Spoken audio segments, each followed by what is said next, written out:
Well, hello to our very first live stream. Welcome to Internet Land. I have never, ever done this before, and I am going to go for a marathon. We're going to spend 3 hours together. We have never done it, but we got this new technology. We thought, you know what?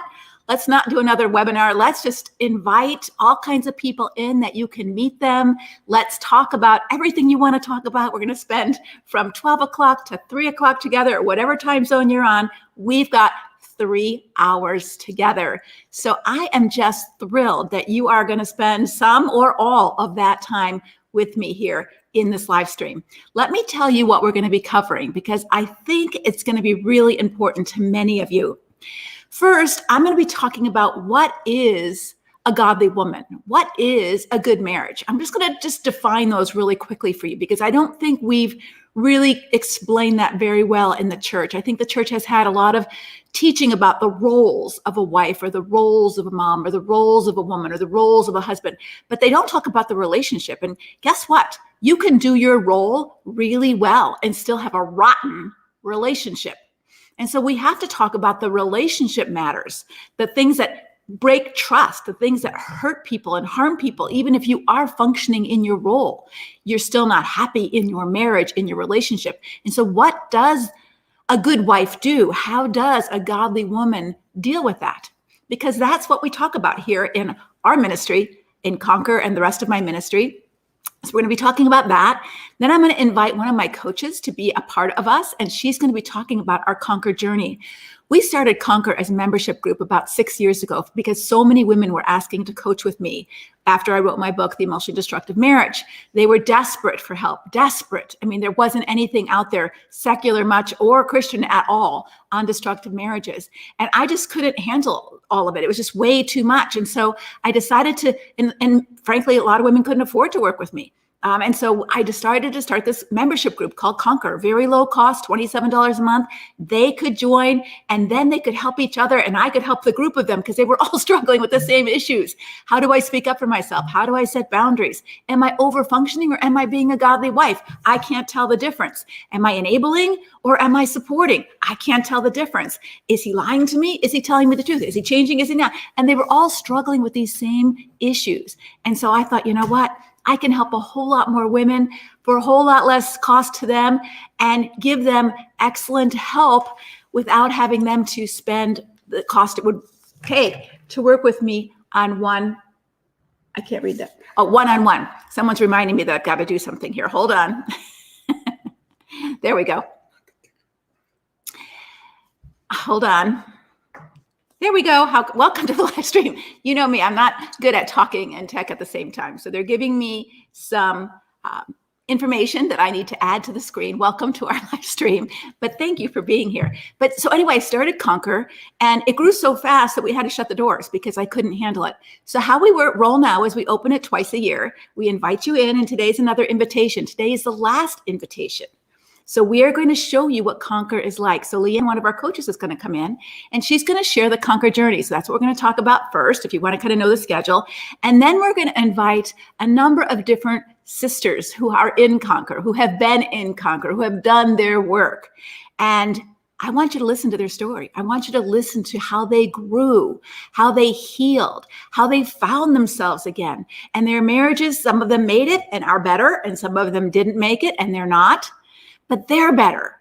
They're better. They're not in a heap of despair, like nobody loves me anymore. They have become strong, godly women with or without their marriage.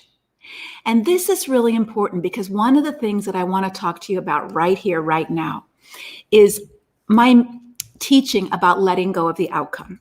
Letting go of the outcome. You see, we get scared when our relationships get wobbly. We get scared when our marriage is struggling because we don't want to be divorced. No Christian woman ever wants to be divorced. Probably no woman ever wants to be divorced. No one gets married thinking, well, I hope this lasts a couple of years and then I'll get divorced and find someone else. I mean, we just don't think that way. We don't roll that way. As women, we're all about connection. We want family. We want to be married. We want to be moms. And we might want more than that. We might also want to have careers and all those kind of things. But we want those close family relationships. We want that with all of our heart for most of us. And yet when it's not working out, we can begin to get a little anxious. And by anxious, we start to overfunction. And overfunctioning is a term that I use in Conquer to say to a woman, you're taking responsibility for something that's not yours to take. So I'll give you a couple examples as a mom. If you were still wiping your kid's butt when they were 10, you would be overfunctioning. You're doing something for them that they should be doing for themselves at this age, right? At some point you did it, but at this age, they should be doing it for themselves. If you're still doing your child's homework with them while they're in junior high and high school, then you're overfunctioning. You're taking responsibility for reminding them, for making them disciplined in ways that by now they should be taking that responsibility for themselves. But in our desire to be a good mom, sometimes we're overfunctioning. We're doing more for our child, which actually cripples them and keeps them immature and selfish and dependent on us. We think we're doing right. We think we're doing good, but we're actually causing more harm. Unintentionally, we didn't realize that all we wanted to do was help and be a good mom. But we do that in our marriage too. Our husband fails, our husband isn't responsible, he's not picking up his end of the work, and we're over-functioning so the whole family doesn't crumble. I get it. It's very tempting because we can. Most of us are very capable, strong women. And yet, when we do that, we keep an illusion alive that someone's more capable than they're not, or someone is doing something that they're not, or someone is something that they're not. They're a good husband when they're not. And part of my ministry to you is helping you to be a right decision person.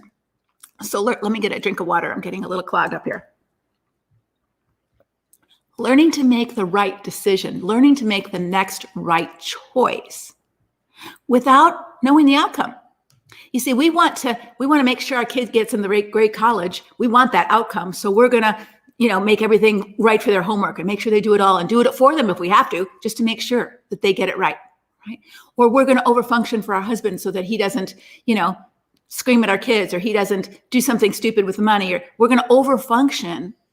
And because we want a certain outcome, we want him to get better. So we nag him and say, why don't you work on this? Why don't you go to counseling? Why don't you stop drinking? Why don't you do this? And we're trying to fix their life in ways that we think would be good, but they're resisting because that's not our job to fix someone else's life. It's their job to fix their life. So here's the question. If they don't see their life as a problem, if they're happy with the person they are, whether they're lazy or they're watching porn or they're having affairs or they're lying to you or they're cheating on their taxes or they're not responsible as a person, as a father, as a husband, and that's okay with them, there is nothing you're going to do to change that.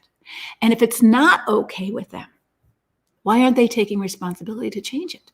You can't change someone for them, even if they wanted you to. If someone says to you, I'm 100 pounds overweight, lose weight for me. You can't. You can teach them how to eat. You can cook the right food, but you can't control what they put in their mouth or whether or not they exercise. You can't do it for them. And I can't do it for you. I'm going to show you the way.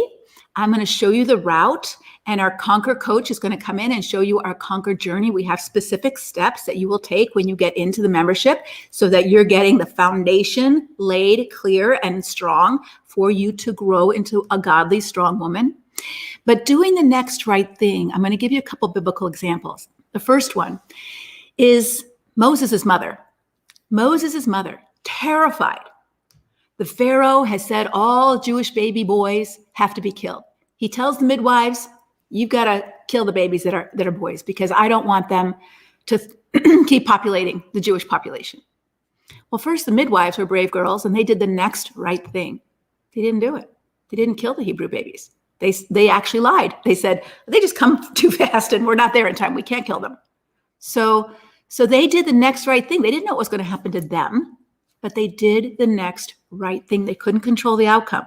The outcome is in God's hands. The process is in yours. Then Moses' mother, here she has this baby boy. He's getting bigger. She puts him in this basket and she puts him in the water.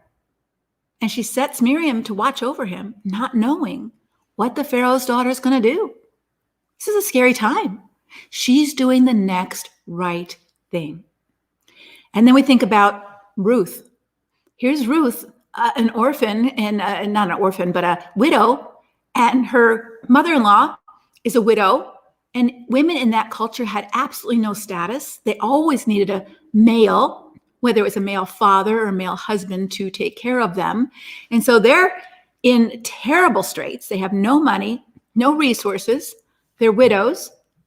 And Naomi says to Ruth and Orpah, the other girl, go back to your own families because they can take care of you. Your fathers will have to take care of you because I can't take care of you. I got to go find a man to take care of me. And Oprah did, but Naomi said, or Ruth said, I'm going to go with you, Naomi. I'm going to go to Israel, Bethlehem with you. Now that was Ruth's first right choice. Now, how do you know if it's the right choice or not? You don't. Sometimes you don't. She just did the next thing she thought was right at the time. And then when they got to Bethlehem, they're hungry. Their bellies are really hungry. They have no money to buy food. What does Ruth do? The next right thing. She goes out to a field and she says, I'm going to go pick some wheat. It just so happened that it was Boaz's field, but she didn't know that. But God knew that. And as Ruth took those steps of faith, God continues to orchestrate the bigger story. Ruth can't orchestrate that story. All she can do is do the next right thing. And then you think about Esther. Here's Esther as a young woman captured and put into the king's harem as a sex slave. That's what they were. The harem was girls who had to get all beautified and be available to the king whenever he wanted them. It's what we do today, but it was okay in those days for the king to have sex slaves. So here she is captured and going through all these regimes to make her more beautiful and appealing to the king. You think her heart could become bitter and cold. You think her heart could be really angry. How dare this happen to me? This isn't fair. Why me? And she might have had some of those feelings. But Esther not only became beautiful on the outside, she became beautiful on the inside. And the king's right-hand man kind of liked Esther as a person and showed her favor. And when she ended up with the king decided to marry her, and she became the queen. This wasn't expected. And then her people are in trouble. The king signs a stupid rule that all the Jews are going to get killed. And Esther doesn't know what to do. She can't change the outcome. She doesn't know what to do. All she can do is the next right thing, which is go to the king. She's terrified. She doesn't know even in that moment whether she's going to lose her life or not, because women and wives were not allowed to approach the king, even if you were the queen, unless he summoned you. So here she's taking a bold step outside of her cultural norm and doing something brave, feeling terrified, and talking to the king. Whether I perish, she says, right? And then she had to go on, if you know the story.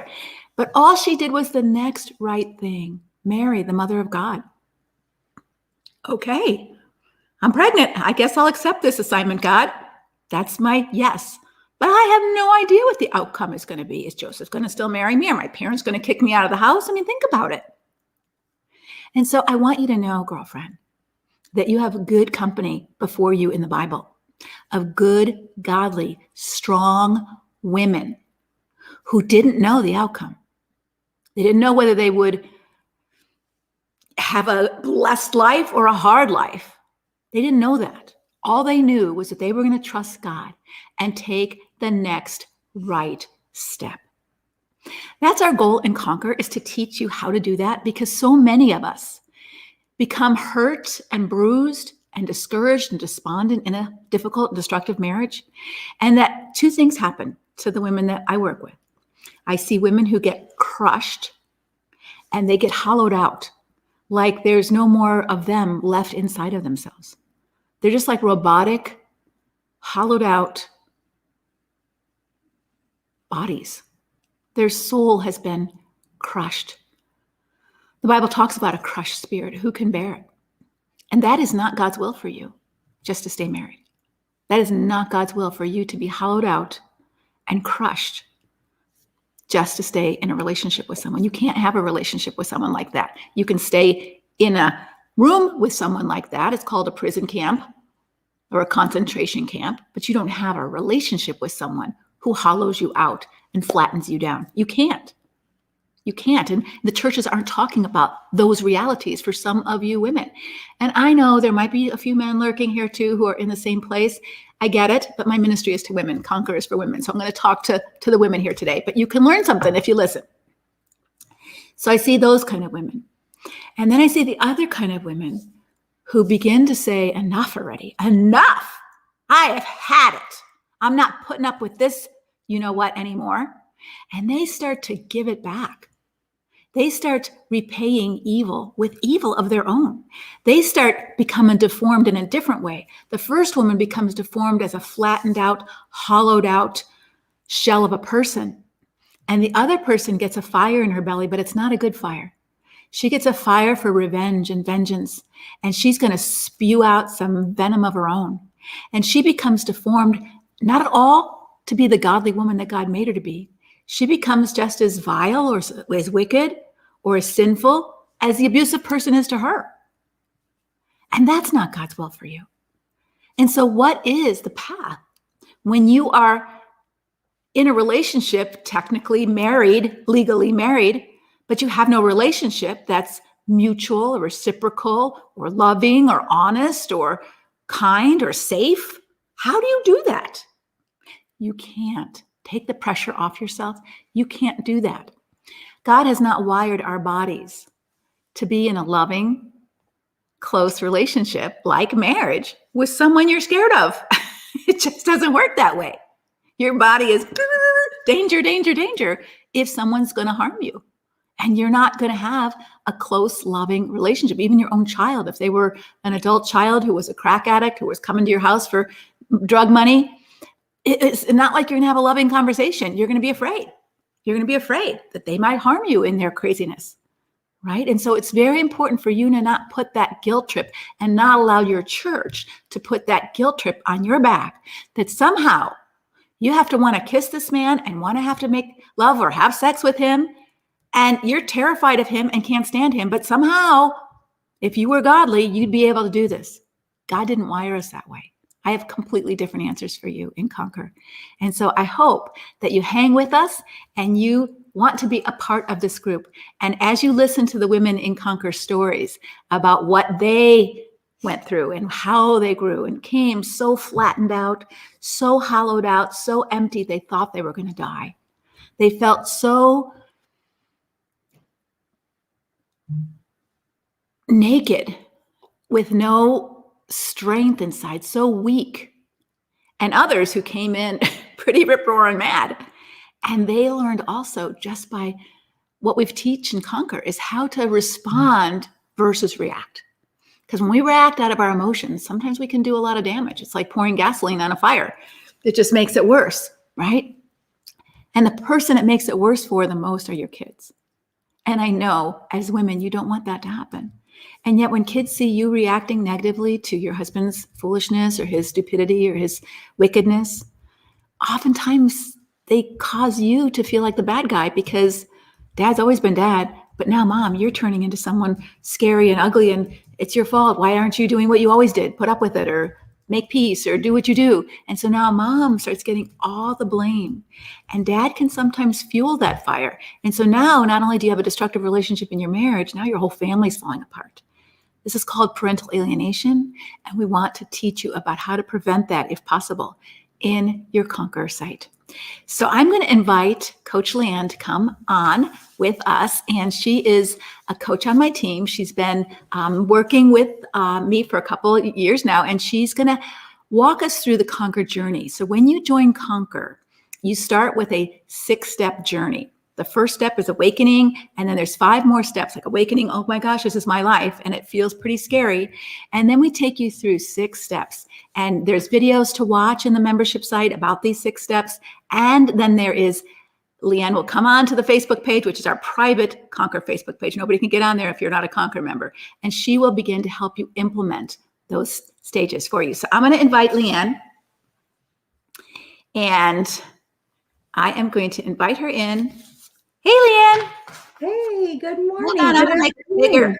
Hi. Hey, good to see you. Good to see you too. So I am so happy that you're on my team and you've added a huge blessing to our ministry here. and just help our Conquer ladies understand what the Conquer journey is and why it's so important to start there.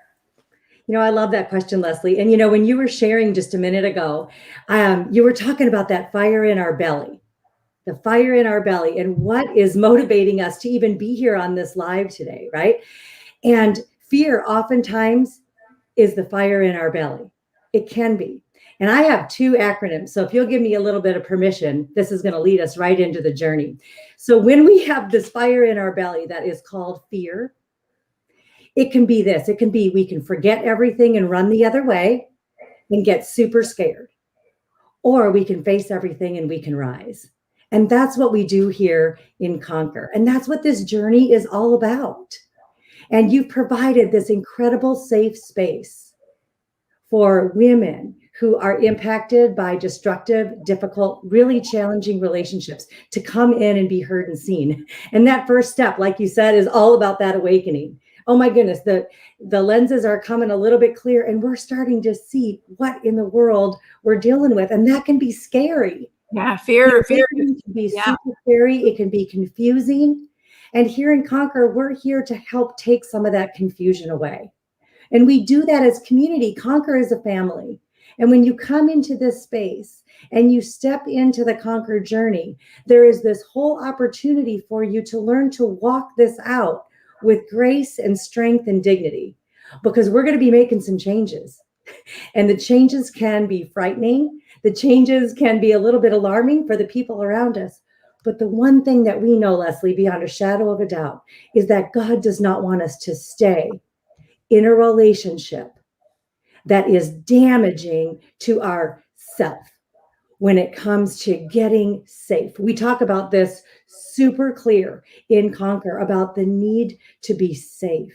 And there are some women watching this right now, and we're just going to say this because it doesn't get talked about enough, that are in dangerous situations. And so part of this awakening is really realizing that that is where we are. And, when we're in this space, we can have respect for each other, no matter what situation that you're in. When you are awakened, you are welcome. You are welcome here in this space. Yeah, and you said this danger, and I think that's really important because every day we read in the news about a woman being murdered by her husband, and it's horrifying. And thankfully, never in Conquer, in my entire ministry of working with women in destructive marriages, we've never had that because we do start with safety. However, not all women are that much in danger that way. But they might be in danger in other ways. Like maybe their husband is spending their money and she's $100,000 in debt and she doesn't even know it. And there's danger that way. Or maybe there's spiritual oppression and there's danger that way because you're losing your bearing spiritually about who God is, because now God has become the bully because God's word says you must submit and you're a Jezebel spirit if you don't. And so there's a spiritual danger that comes over a woman's spirit. And so there's not just a physical danger, which we talk about, but after awakening, why is it important for women to go to safety? Because sometimes I think, that's not my problem. I'm not unsafe and I want to skip to the other stuff. Why is it important for women and why do we start with safety? Oh my goodness. Well, safety is so important to God, for one thing. And, the safety, like you said, Leslie, it's not just physical, it's emotional, it's spiritual, it's financial. And ladies, unless we know where we are and we take an inventory of every area of our life, we are not even going to know if we're safe. That's the one thing I love about the Conquer journey is the awareness that it allows us to open ourselves up to. And we get to take a little bit of an inventory and look, socially, am I safe? Do I have safe relationships around me that are going to help me navigate? Because sometimes we can just be real here and say we don't feel safe in our churches or in our relationships to share what's really going on in our lives. Maybe we don't feel safe economically, that financial piece. And so we walk you through. There's 8 videos. Can I just say that out loud right now to ladies who are wondering, what in the world could this even look like? There's 8 videos just on safety alone that are going to help open up your eyes to know what is going on here. When we know that God is always with us, we know that. Those are 5 very powerful words. And he wants us to understand exactly what it is that we're dealing with us in our relationships. And we might not be safe sexually either. And some people are afraid to say that, Leslie. And so we help walk you through and take that inventory. We help you see, are you in danger in these areas of your life? And then what is a safety plan? And a safety plan isn't just about leaving and going to a domestic violence shelter. There is much, much more to that. And if this is piquing your interest, we're glad. We're glad that you're wondering, what could a safety plan even look like? So we're going to walk you through that. I'm going to be here with you. You don't have to figure this out alone. And that is one thing I love about Conquer. And a safety plan might just be leaving the conversation. It might just be leaving the conversation so it doesn't continue to escalate, because already you've learned the warning signs of the abuse cycle, which you learn in the Conquer journey, so that you know if you keep this conversation going, it's not going to end well. So end the conversation while it's still endable. Indeed. And sometimes a safety plan is putting in headphones. Sometimes a safety plan is going to take a shower or take a walk.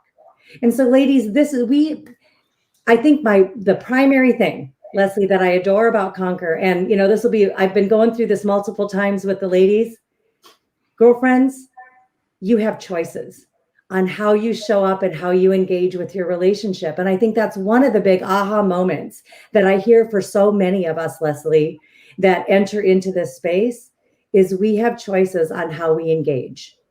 We don't have to default to being reactive back at people. We can do things a different way. And we learn that here in Conquer, and that's also part of our safety. And then we move into that clarity piece. We get very, very clear on what it is that we're dealing with. What are the different kinds of abuse? What are the different kinds of violence? Sometimes people get freaked out when I use the words emotional violence. They're like, well, I never thought about that way. And what does the Bible say about that? Because I think Christians sometimes think, oh, the Bible doesn't talk about it. The Bible talks all about this. It does talk all about this. And I think when we can peel back those layers and take a look at it and recognize even how we're showing up in it, we can do that. We can do that. And we do it for each other. And then we get our sea legs on together. We get our sea legs on together in stability. We learn, how to stand in core strength. And you talk a lot about that in your videos, right? And you put all of this information out there for free. The cool thing about Conquer is there is deep, rich work in the Conquer journey. And it's a step-by-step process. And that's why we ask you to walk this journey with us together, because these are the foundations that are going to allow you to be the woman God created you to be from the inside out. From the inside out. When we wake up and we embrace where we truly are, and we have people, other women who understand exactly where we are, Leslie, it's strength building. Because so oftentimes in our churches or in our communities, we have been raising our hands saying, I am in a destructive, damaging, and very dangerous relationship. And sometimes people aren't ready to hear that.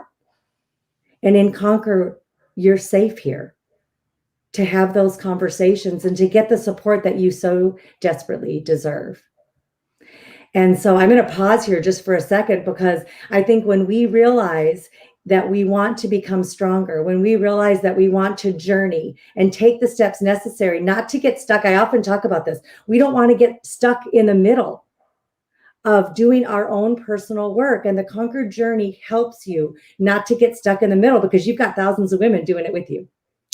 Yeah, I think it's the thing that you said at the beginning that I want to just emphasize one more time is when you're in an oppressive relationship, whether it's physically oppressive or just covert abuse, which one of our other coaches is going to be talking about, it's much more covert and subtle, and you've lost your ability to have a voice, a choice. You don't have choices anymore. You don't feel like you have choices. You're not making good choices anymore.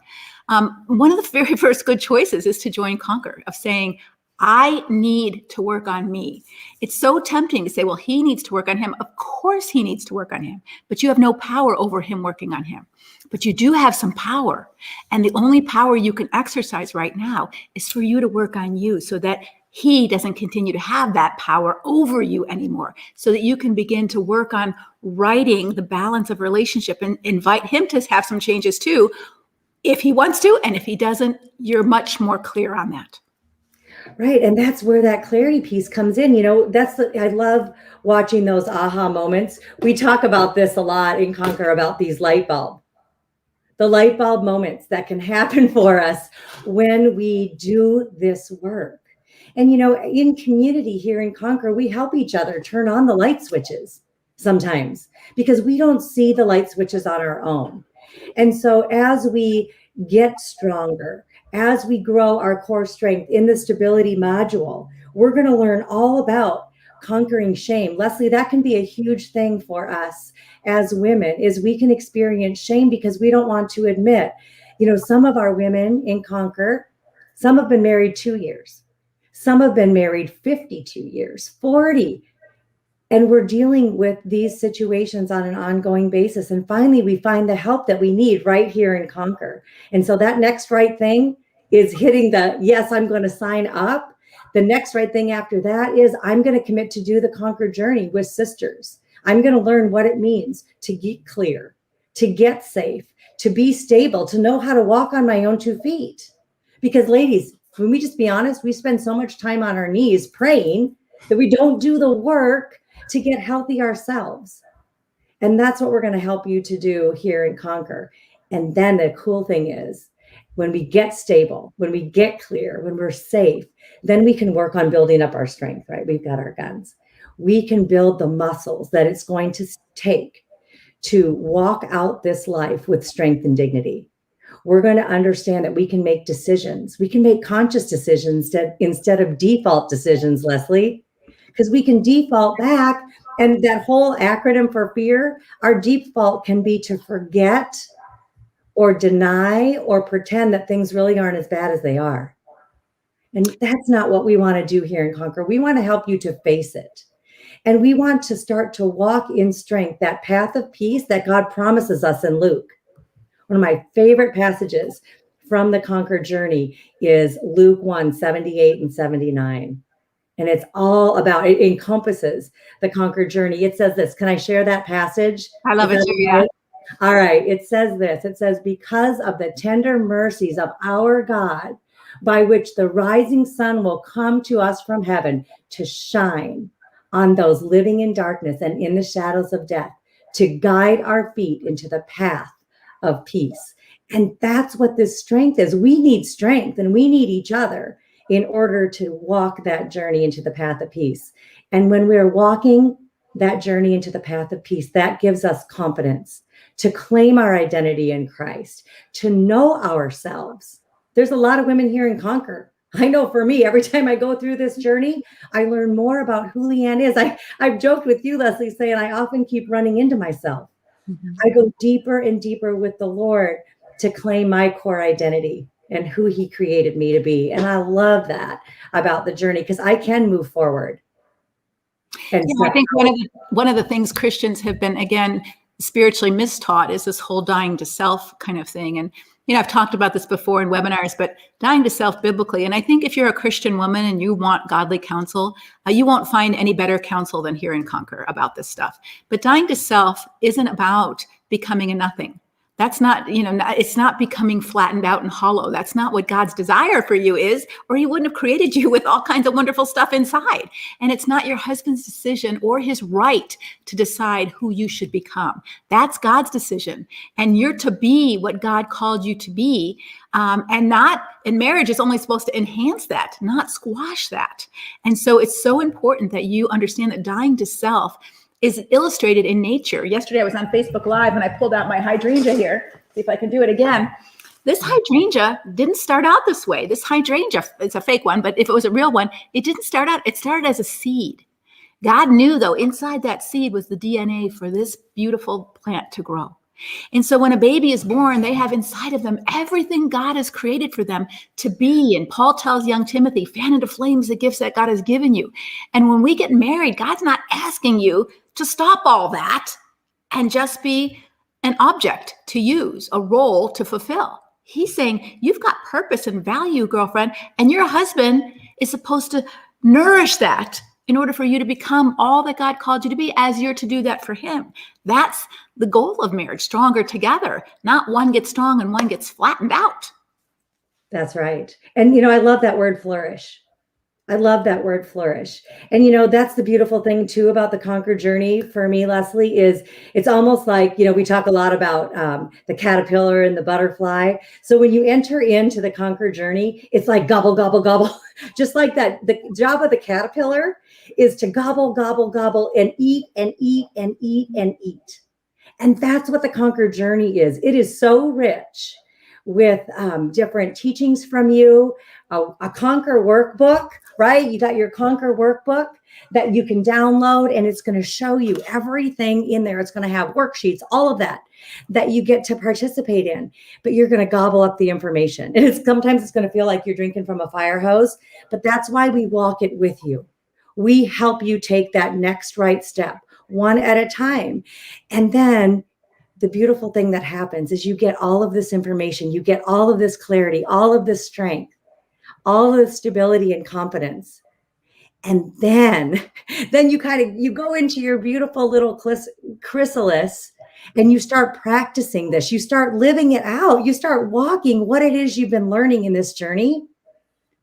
And then all of a sudden you start breaking free from the fear that has held you back. You start breaking free from not being able to make choices for your own precious life. And you start stewarding your life in such a way that brings glory to God without enabling your relationships for that abuse, the neglect, the whatever it is to continue. And there's something really powerful. And the other thing that I love, this isn't about husband bashing. Can I just say that for a minute? Because I think that that's important to talk about. That's not what Conquer is. Conquer is all about helping women become strong in the Lord. We're not here to bash men. We're not here to bash husbands. We're here to grow strong as women. I'm glad you did that, because we're here to refute a lie that has been in conservative Christian circles, that strong women emasculate men. Strong women do not emasculate men. The Bible's full of strong women. God wants you to be strong. The woman of Proverbs is clothed with strength and dignity. It pleases him to make you strong. And so your growing strong may threaten your husband, especially if he's the oppressor. If he's the oppressor and he's using bully strength to control you, that is not God's will for you, and it's not God's will for him.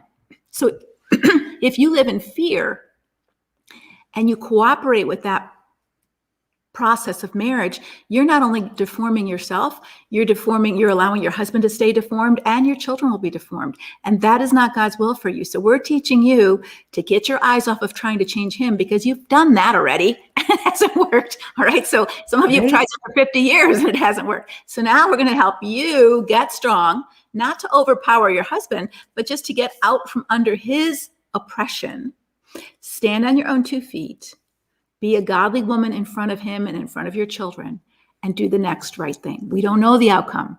In some marriages, the outcome is a husband says, wow, you're really different, and I want some of that. And they start doing their work. And in some marriages, it's, if you're not going to go back to the way you were and do what I want, I'm going to find someone else, because all you are to him is an object to use. I have my lipstick here. I put my lipstick on because my lips get really dry. And this is an object. It's not I don't care about my lipstick other than how it serves me. And if it doesn't serve me anymore, if it starts getting hard or, changes color, whatever, I'm going to throw it away and get a different one. And that's not what God's design is for you to be to your husband, an object. So as you become more person-centered, God-centered woman instead of marriage-centered woman, guess what? Your husband's going to either respond positively or negatively, but that will give you more information on what your next right step is. Indeed. And Leslie, it's super powerful. And the neat thing about Conquer is we practice all of this. So we do live implementations where we can practice and dialogue with one another. And then within the context of our private, secure Facebook group, we can practice these skills that we're learning to be stronger, to have the conversations that bring glory to God without dishonoring ourselves or another human being. Because so many of us ladies who have learned to react instead of respond in our relationships, we don't even know how to formulate our words. So that's another beautiful thing that we do here in Conquer, is we help us practice. And we do it as family. And we do it in a place of safety, because it is so important. And so ladies, if you want to become healthy in your relationships, your relationship, first of all, with yourself, with your God, and then with others, you want to surround yourself with a group of people who are doing the very same thing. And that's what Conquer is all about. And that's what I so appreciate, Leslie, about partnering with you in this for the women, because we need each other. We are stronger together. And when we walk shoulder to shoulder with each other, it's amazing the transformation that comes. And it's not just temporary transformation. We're making sustainable changes in our lives so we can be fully who God created us to be, not a shadow of ourselves. Exactly, exactly. And I think this is so important for all of you to hear. It's that the only person you can work on, just like we talked about being over functioning for other people and taking responsibility for other people's work to do. Your husband has work to do. Even your children have work to do, but you can't make them do their work. Even homework. You can't make your children do their homework. You can provide the environment. You can sit them down. You can restrict other activities, like you can't have a cell phone or you can't watch TV until you do your homework. But you can't make them do it. You can't make them take it in. And so part of our job is to know what's our responsibility. And your job is to be the person God called you to be in every sphere, and then interact with those relationships in the way he calls you to. And he doesn't call us to lie and pretend that things are fine when it's not. And so how do we speak the truth in love? Because love rejoices in the truth. And how do we say things in the right way? And all these things that you will learn in Conquer. And one of the things I love the most, we have women who've been in Conquer the whole time, like the whole 6 years that we've been in business. And I think it's because they're still growing and they're still realizing the value of this community support. And we get new videos every month that I teach on different things, and they help other Conquer women. And I love, my favorite thing about Conquer for me is to go into the Facebook page that used to be so small and everybody was so scared. And now someone says, oh my gosh, I messed up and I did this. And my kids told me I was this, and they, just are having a horrible day. And 30 Conquer women come in and say, it's okay, that happened to me too, and this is what I did, or this is what I tried, and they get all this help and support and prayer and encouragement that if it was just me, I couldn't cover all that. And so you get this amazing community of women, not perfect, we have our issues too, but amazing community of women who want to grow healthy in all of their relationships, including their female friends and including their female relationships, and learning how to speak the truth in love, and learning how to be supportive, learning how to have boundaries, even with their Facebook sisters. Sometimes we need boundaries of, you know what, no, I can't PM you. And no, I don't want to be your Facebook friend because I don't want your name on my page because I don't want my husband to find that I'm here. And those are good boundaries to have. And it's okay for you to practice those within the Conquer Facebook group, because that will help you in other relationships out there. Well, it does. It's everything. It's the core. We're working on the core of who women are. And it's not just your relationship with your husband.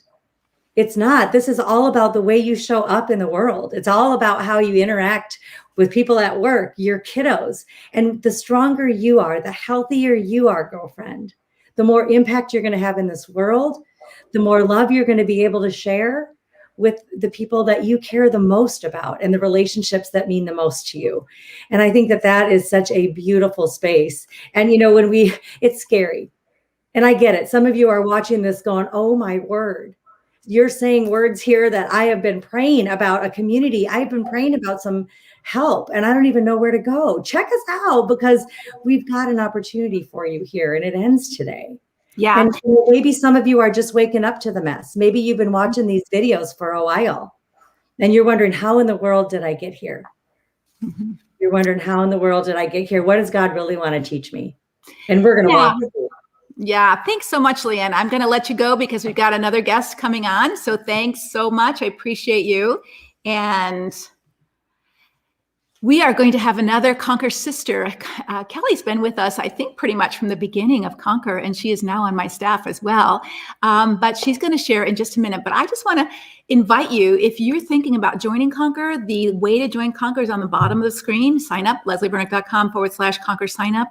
And it does close today. And let me just give you some details. It's $27 a month. You can quit anytime. So it's not like you have to sign your life away. This is the price that we've always had Conquer when we started with 40 people. We've always kept the price the same. I've increased what we do in Conquer. We have a bigger staff, and I'm going to raise the price in September when we open again. So this is our last offer at $27 a month. And I promise you, I'll never rate. Once you join Conquer, you stay in at that price as long as you're an active Conquer member. If you quit and want to rejoin, then you'll have the higher price.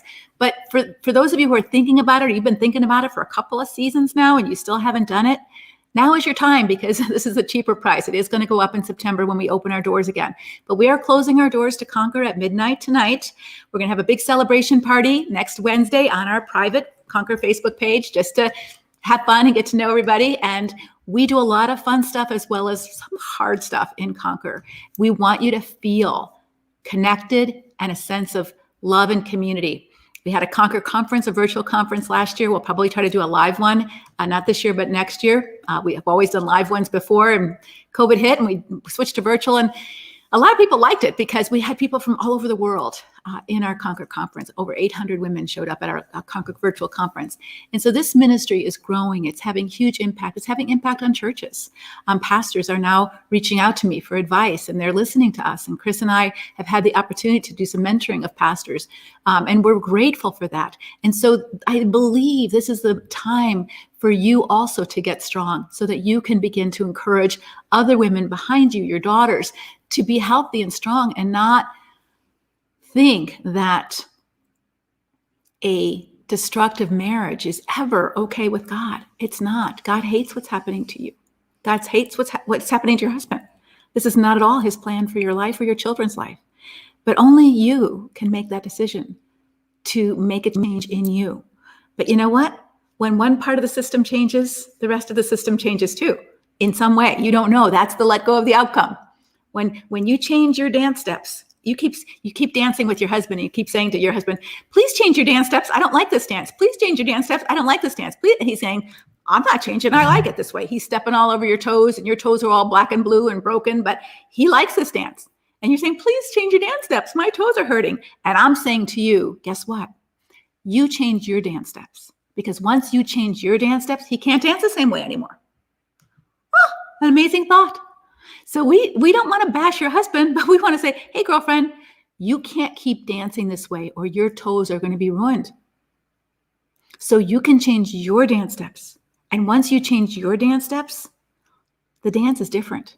And I'm not saying the dance is better. That's where you have to let go of the outcome, because he has choices to make too as you change your dance steps. And you can't control his choices. But often, when you change your dance steps, a whole new world opens up to you. And I'm going to invite Kelly to share her story as we bring her on. So Kelly, I'm going to bring you on. Hey, Kelly.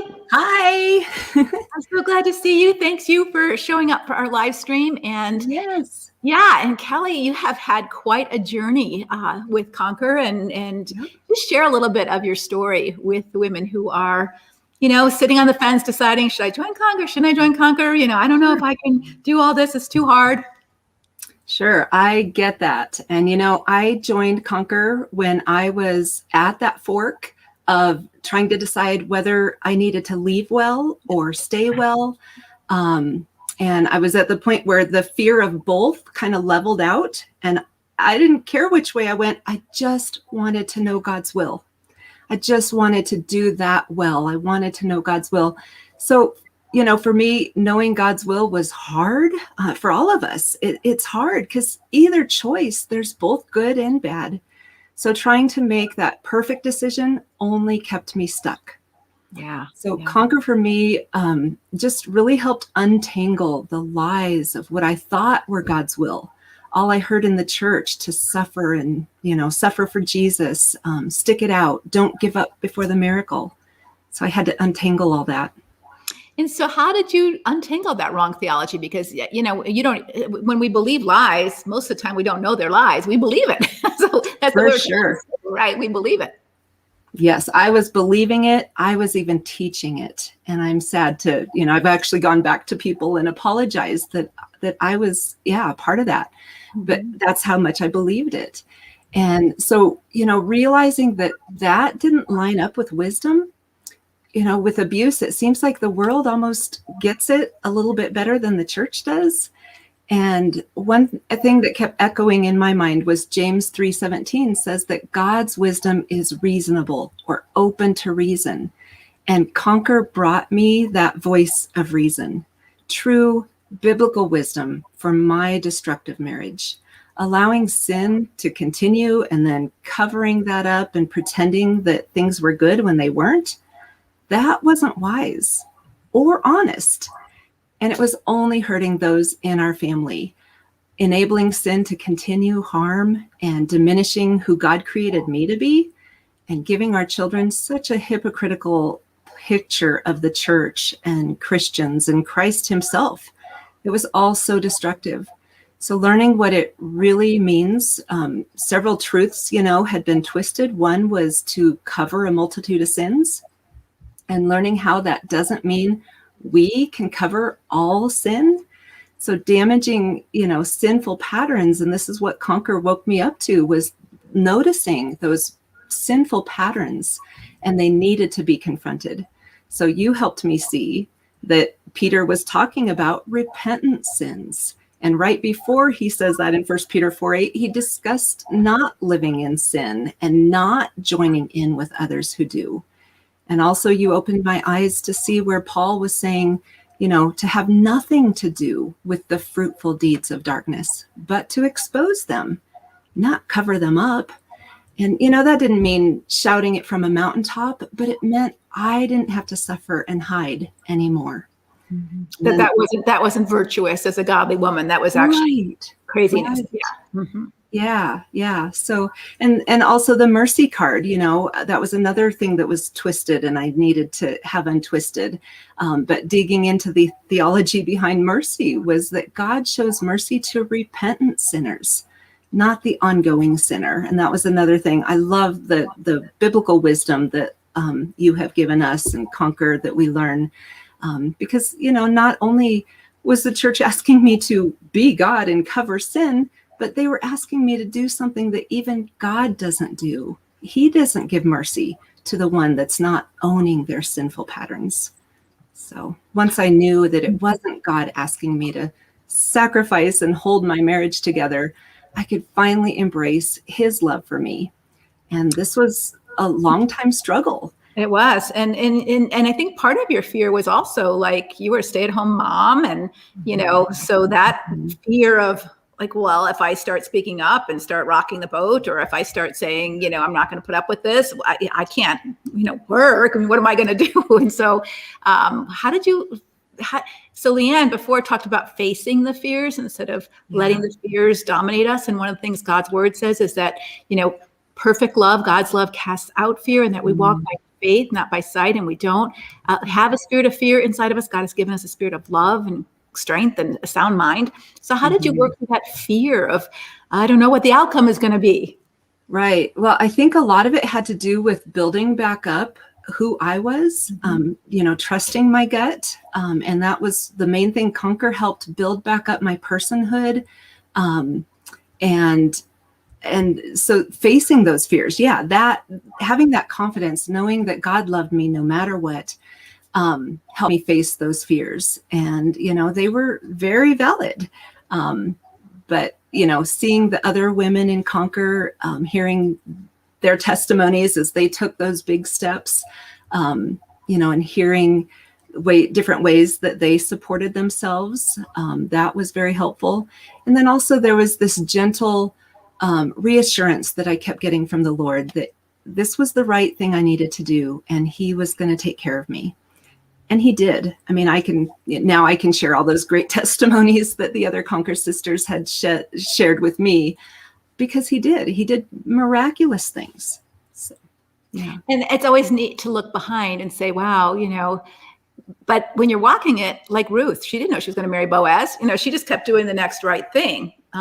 Queen Esther didn't know what was going to happen, or Abigail didn't know what was going to happen when she did the next right thing.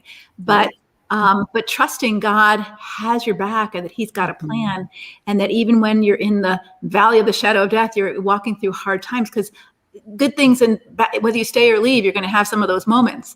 To trust God that he will continue to strengthen you and walk you through that is part of our faith walk journey. And so I think that's wonderful that you're at the other side of it. But for those at the beginning of it who are watching this and saying, I'm just like her, I'm a Bible teacher, I've taught all these things too, and I'm beginning to realize I was wrong, and it's so embarrassing that my own marriage is a mess and my own life is a mess, and I believe these things, but now I'm not sure I believe them anymore, and this is going to uproot my whole life. Right. What would you say to that kind of woman who's sitting there watching this right now?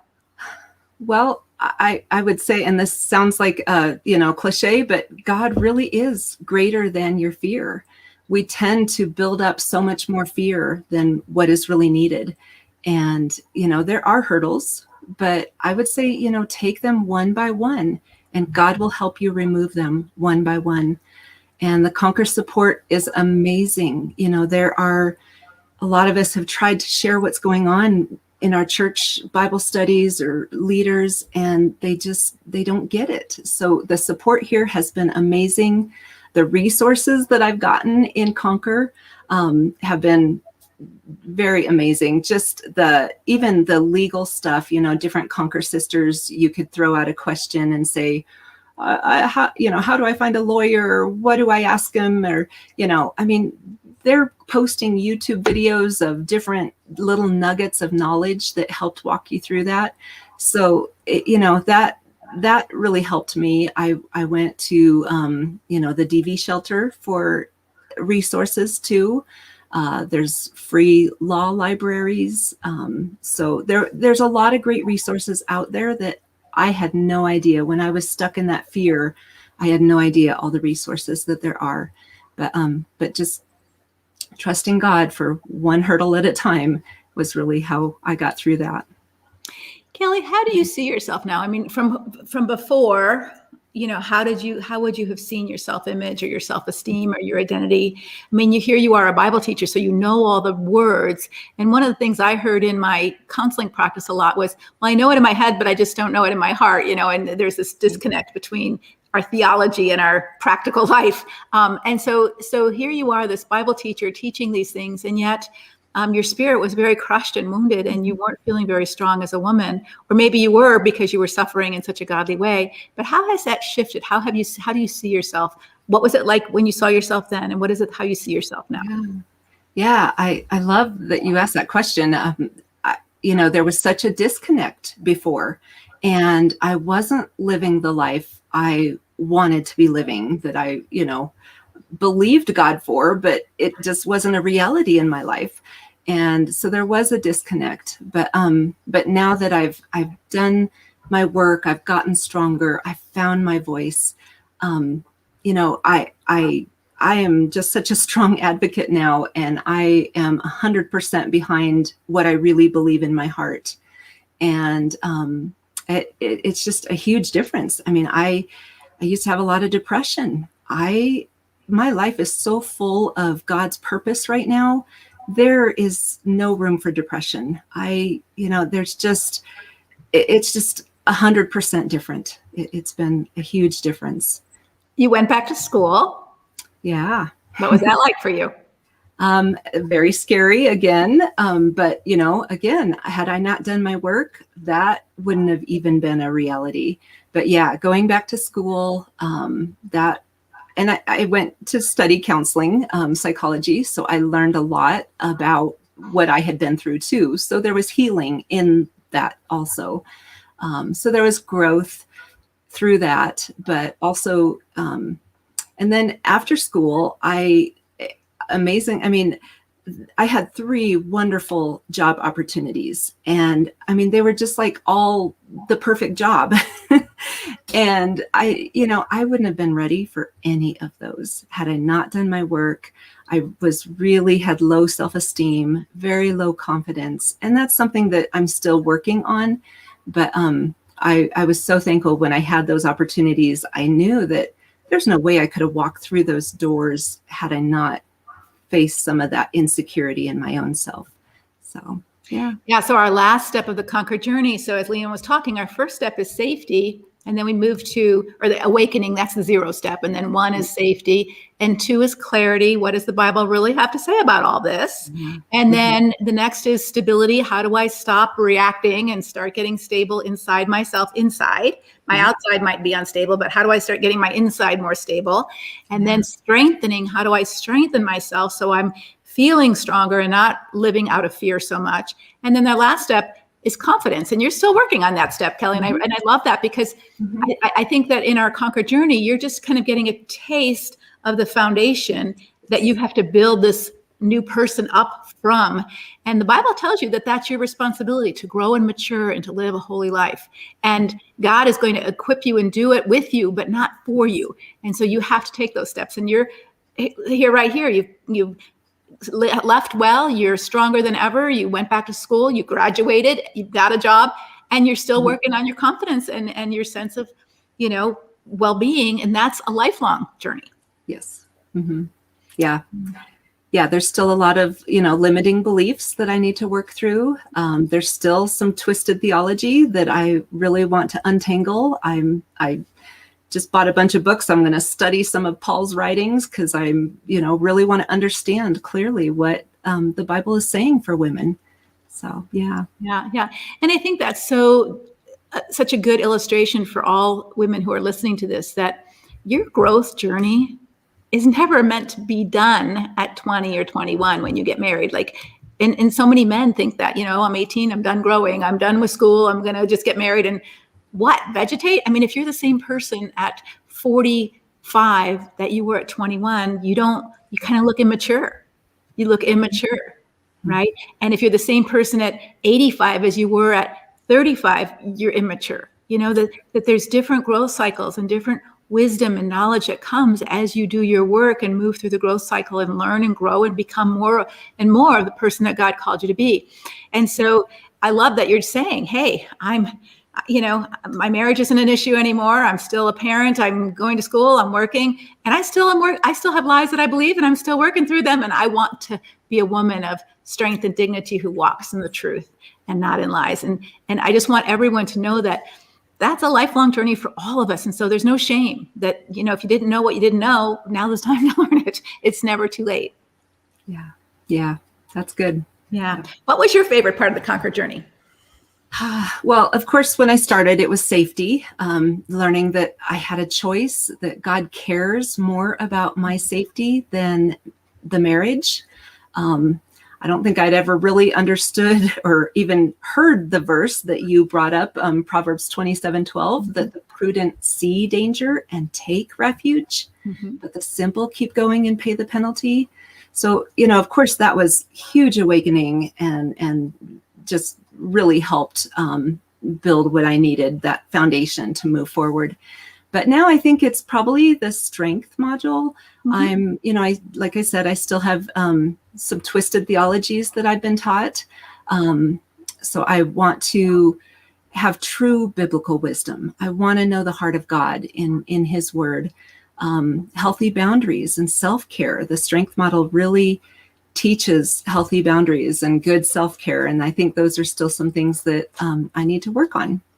So I do too, because the lies that I believed was that if you're not constantly doing something for someone else or for God, you're going to be a goat and not a sheep. Yeah. That was always my fear, is I was going to get to heaven and say, sorry, you're a goat.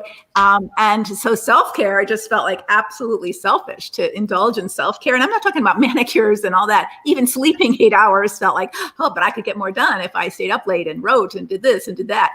And I've come to realize that God asks me, invites me, and also tells me to be a good steward of me. And when he says, guard your heart above all else, for this wellspring of life, no one else can do that but me, or take care of my body, or, renew my mind with the truth. The only person who can do that is me. And if I'm not taking care of me, I'm not be able to help anybody else, for sure. Yeah.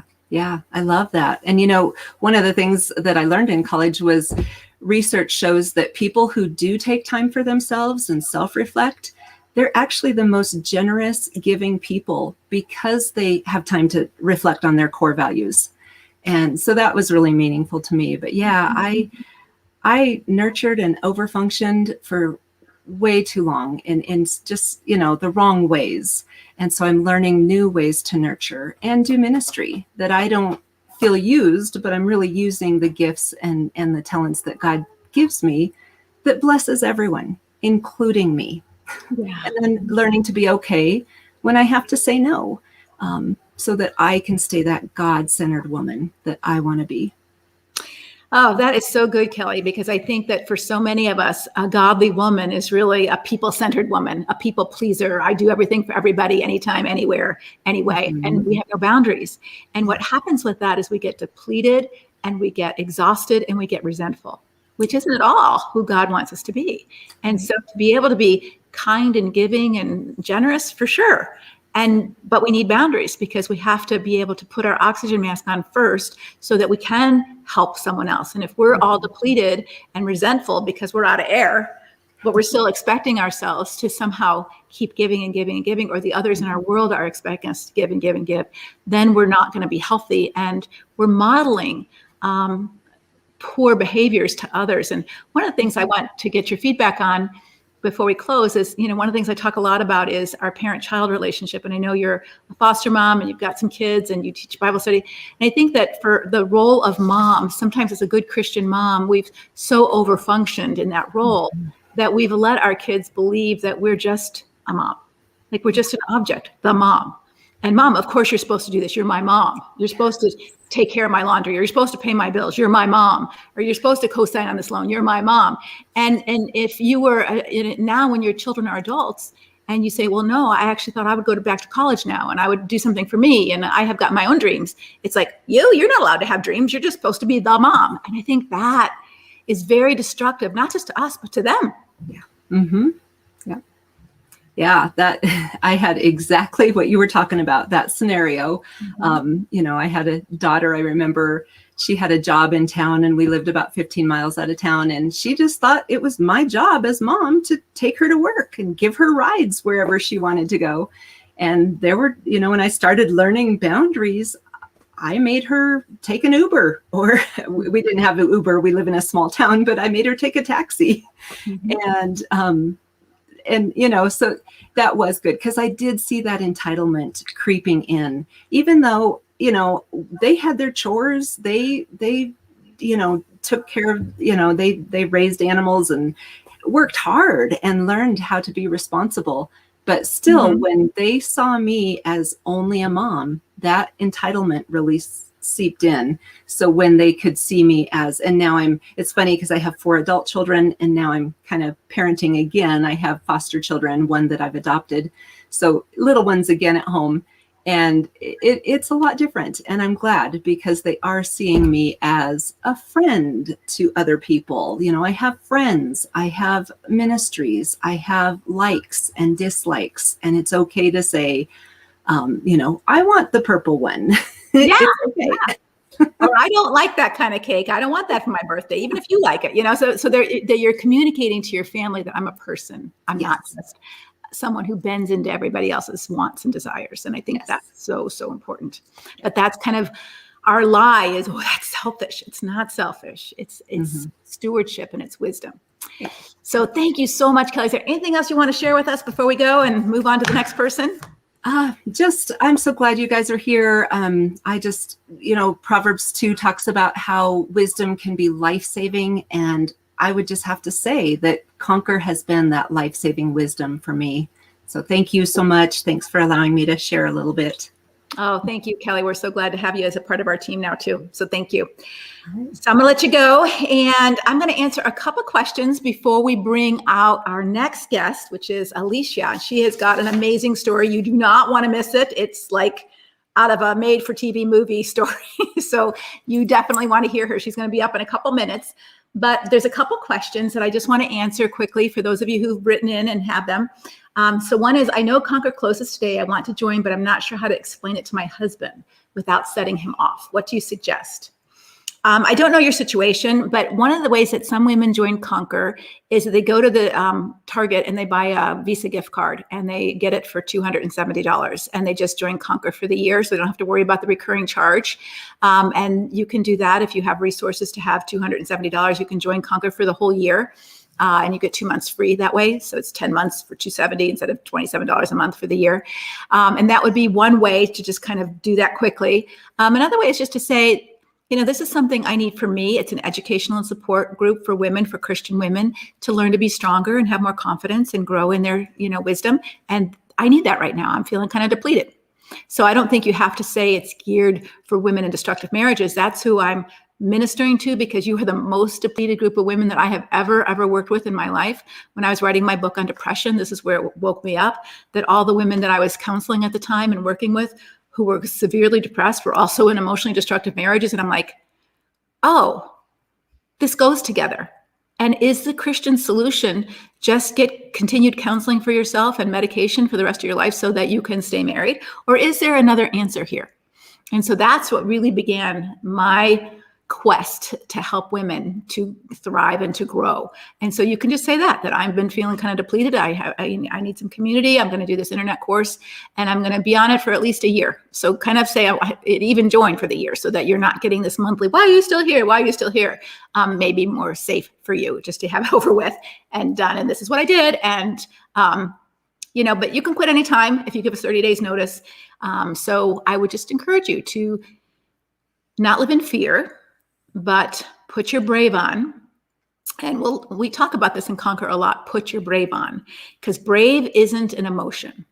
Brave is not an emotion. Remember you heard Kelly talk about, I finally was living in alignment with who I was. I was finally living in alignment with my core values, right? When we live in alignment with our core values, then we're much happier and we're much more stable than when we're just living emotionally. So when we live by fear, we can't be productive and happy and healthy. We can't. Even if we live by lust or live by gluttony, whatever we live emotionally by, we cannot thrive because God didn't wire us to live by our emotions. We have emotions, but we don't want to let them have us. And so the Bible tells us that we are to walk in our identity, who God calls us to be. And he gives us those values in his wisdom, and we adopt certain values. We don't all have the exact same values, but when we walk in alignment with our core values. So for example, if you wanted to be a wise woman, then you're going to walk in alignment with your core values and learn to be wise, even though you're scared right now to tell your husband, right? So you're not going to let scared or fear make that decision. You're going to be brave, put your brave on, which is a value, a bravery, courage, are not emotions. Those are values. I want to be a brave person, even when I feel scared, right? Because you're only brave when you're feeling scared, because now you're overruling scared and you're acting brave, which is what we see in Esther, what we see in Abigail, what we see in others. You don't think they were scared when they had to go do some things or when they chose to do things? They were scared, but they put their brave on because that's who they were. They wanted to act in alignment with their core values. If your child was being kidnapped, by someone at Target, grabbed and pulled away from you, I bet if your core value is, I want to be a good mother, you would feel scared and you would act brave, right? You would do whatever you had to do. And if you didn't act in alignment with your core values of being a good mom, how would you feel about yourself? Horrible, right? So I would just say, put your brave on and do what you know is the right thing for you to do. Can a single never be married join Conquer group? If your desire is to have healthy relationships and be a healthy person, yes. But you might feel a little bit overwhelmed with some of the discussion about the hardship they're going through because you're not going to relate to that. So there might be another group that's also offering that, because I do target women because I feel so called to that ministry of women who have been utterly depleted in their relationships. I want to stay in my marriage, but I'm accepting that will never be the marriage that I dream of. How can I stay in a healthy way? We will talk about that in Conquer. We have kind of a group of women who choose to stay well, and they have to give up their idea of what their marriage is going to look like, for sure, and that takes work, grieving and all that. But some women can stay well. We're going to have someone in our discussion today who's doing that. Leanne is also doing that as one of our coaches. So I think that there is, women who choose to do that, and we teach how to do that if you want to do that and that's what you feel called to do. And then there's other women who can't do that because there is no safety for them. There's no peace. And you can't stay well when there's no safety and peace, right? So you have to leave well, or leave quickly and then get well. So those are kind of the options, but that is something that you can do, and you can learn to do that in Conquer, and you will get the support. There are many women in Conquer who are attempting to stay well, and sometimes it's for a season until your kids are grown, and sometimes the marriage turns around as you start to stay well and start to stop over functioning, and your husband begins to see, oh, she's a pretty amazing woman. I better get my act together. And some things change, and you'll hear from a woman like that. All right. I'm hearing a lot about Conquer Journey. Is that the entire Conquer membership? What happens after I finish the Conquer Journey? Really good question. No, the Conquer Journey is just the first, whenever you start something, you get overwhelmed, oh my gosh, where do I start? So in order to help that feeling, because we have hundreds of videos for you to watch, right? So when we didn't have the Conquer Journey, the more we had all these videos. When we started Conquer 6 years ago, and we only had one video a month, and I was doing them, and so we just did one, and then we did number two. But now, after all these years, we've got hundreds of videos. And so now it's if you join Conquer, it's well, where do I go? It's like walking in the library. What book do I pull out first, right? So we designed this Conquer Journey for you to know where to start first. And so you start with the Conquer Journey first, because this is the foundation. All the other videos in the library, usually have something to do with one of those steps, but they're more advanced. And so we want to help you start with the basics. And even the confidence and stability sections are a little bit more advanced because you've gotten through the safety and all that. But when you get to confidence and stability and strengthening, you're going to rewatch those videos again and again, and you're going to watch new ones in the library that have to go deeper and deeper and deeper. Even Kelly's saying, I still have work to do. We all still have work to do. And I'm still doing videos every month, putting them in the library. And so you have work to do. And so, but you won't get access to all those videos until you finish the basics, because we want you to get the foundational elements down first. Okay. But there's tons of stuff to do in Conquer, tons of stuff. What benefit is the program if you've already been out of the marriage for 1.5 years? Well, I think here's where you have to do some soul searching. So what was unhealthy about me in the marriage? I'm not saying that you were destructive, but you might have been unhealthy. Maybe you were too passive. Maybe you didn't know how to speak up for yourself. Maybe you had no boundaries. Maybe you were a people pleaser. If you don't work on you there, you're going to repeat the same behaviors with other relationships. It just is how we do relationships. We have patterns of how we do relationships, patterns of how we do life, patterns of how we eat. And if you don't consciously recognize those patterns in you, you're going to attract the same kind of people. And we have people in Conquer who've been married 2 or 3 times, sometimes 4 times, because they realized it's not all him, it's me. I'm attracting the same person. I'm doing the same things. I need to change. And so Conquer can help you recognize the unhealthy patterns that you've had in relationships so that you don't repeat those patterns. Okay. I think we're going to move to Alicia, and then I'll go back to questions when we have other breaks. Okay. So I'm going to bring Alicia on. I'm very excited. I'm going to put my glasses on because I'm having a hard time seeing some of the stuff I need to see. So we're going to add Alicia here. And Alicia, I am so happy to welcome you to our live stream. Thank you so much for willing to share your story. Oh, I'm excited to be here. Thank you for asking me. Yeah, you have quite a story. I think it's like a made-for-TV movie. You can write a book. It's dramatic, that's for sure. It's very traumatic. So tell our listeners a little bit about your journey from the good Christian girl who just wanted to do everything right to where you are now. Yeah, so I was raised, my dad was a pastor, so I was raised in a Christian home and in the ministry, and had a desire to follow Jesus from a young age. I was not a perfect kid. I was very mouthy and got in trouble and stuff like that. But overall, I really didn't have a desire to go get into trouble and be rebellious and things like that. So went on to Bible college, met my husband at the church we attended, and he was faithful to church, and fell in love with him, and we got married. A couple years after we were married, he felt called into the ministry. And so we were married 22 years, and probably 14 or 15 of those were ministry years where he was a pastor. So yes, I definitely just, that's my heart. That's my life, to minister and serve the Lord. And I love serving Jesus, and also became sort of the Achilles heel in my relationship with my husband. How did getting sick during your pregnancy? You had 6 pregnancies, but during your last one, the 6th baby, there was something that happened to you that was life-changing. What happened? Yeah. So when I was pregnant with my last little boy, I was 20 weeks along, and I had pink eye. And a couple days later, I was in an extreme amount of pain and went to lay down and take a nap. And when I woke up, I was completely paralyzed. 24 hours later, I woke up completely paralyzed from my chest down, and my arms are somewhat functioning, not normal. And that was very life-changing for us. And it was during that time that I discovered my husband's porn addiction the first time. And he told me that his porn addiction started then. And it had been a horrific year, no doubt. Besides having a brand new spinal cord injury and trying to learn all that, I also had a baby 4 months into my spinal cord injury, and had to have a C-section and a lot of complications from that. And so there was wound care and home health care nurses. And so I'm just saying, in that 1 year when that was found, and to hear him say that that's when he had started, then there was a lot of empathy from me that I didn't like it, and it hurt my feelings. But I guess I could understand if ever a man was to struggle. It was a rough year. So I gave him a lot of compassion through that, and we definitely got through that. So I don't know how much you want me to say when, so you just guide how this conversation goes, but okay. Well, or where you want to start and stop.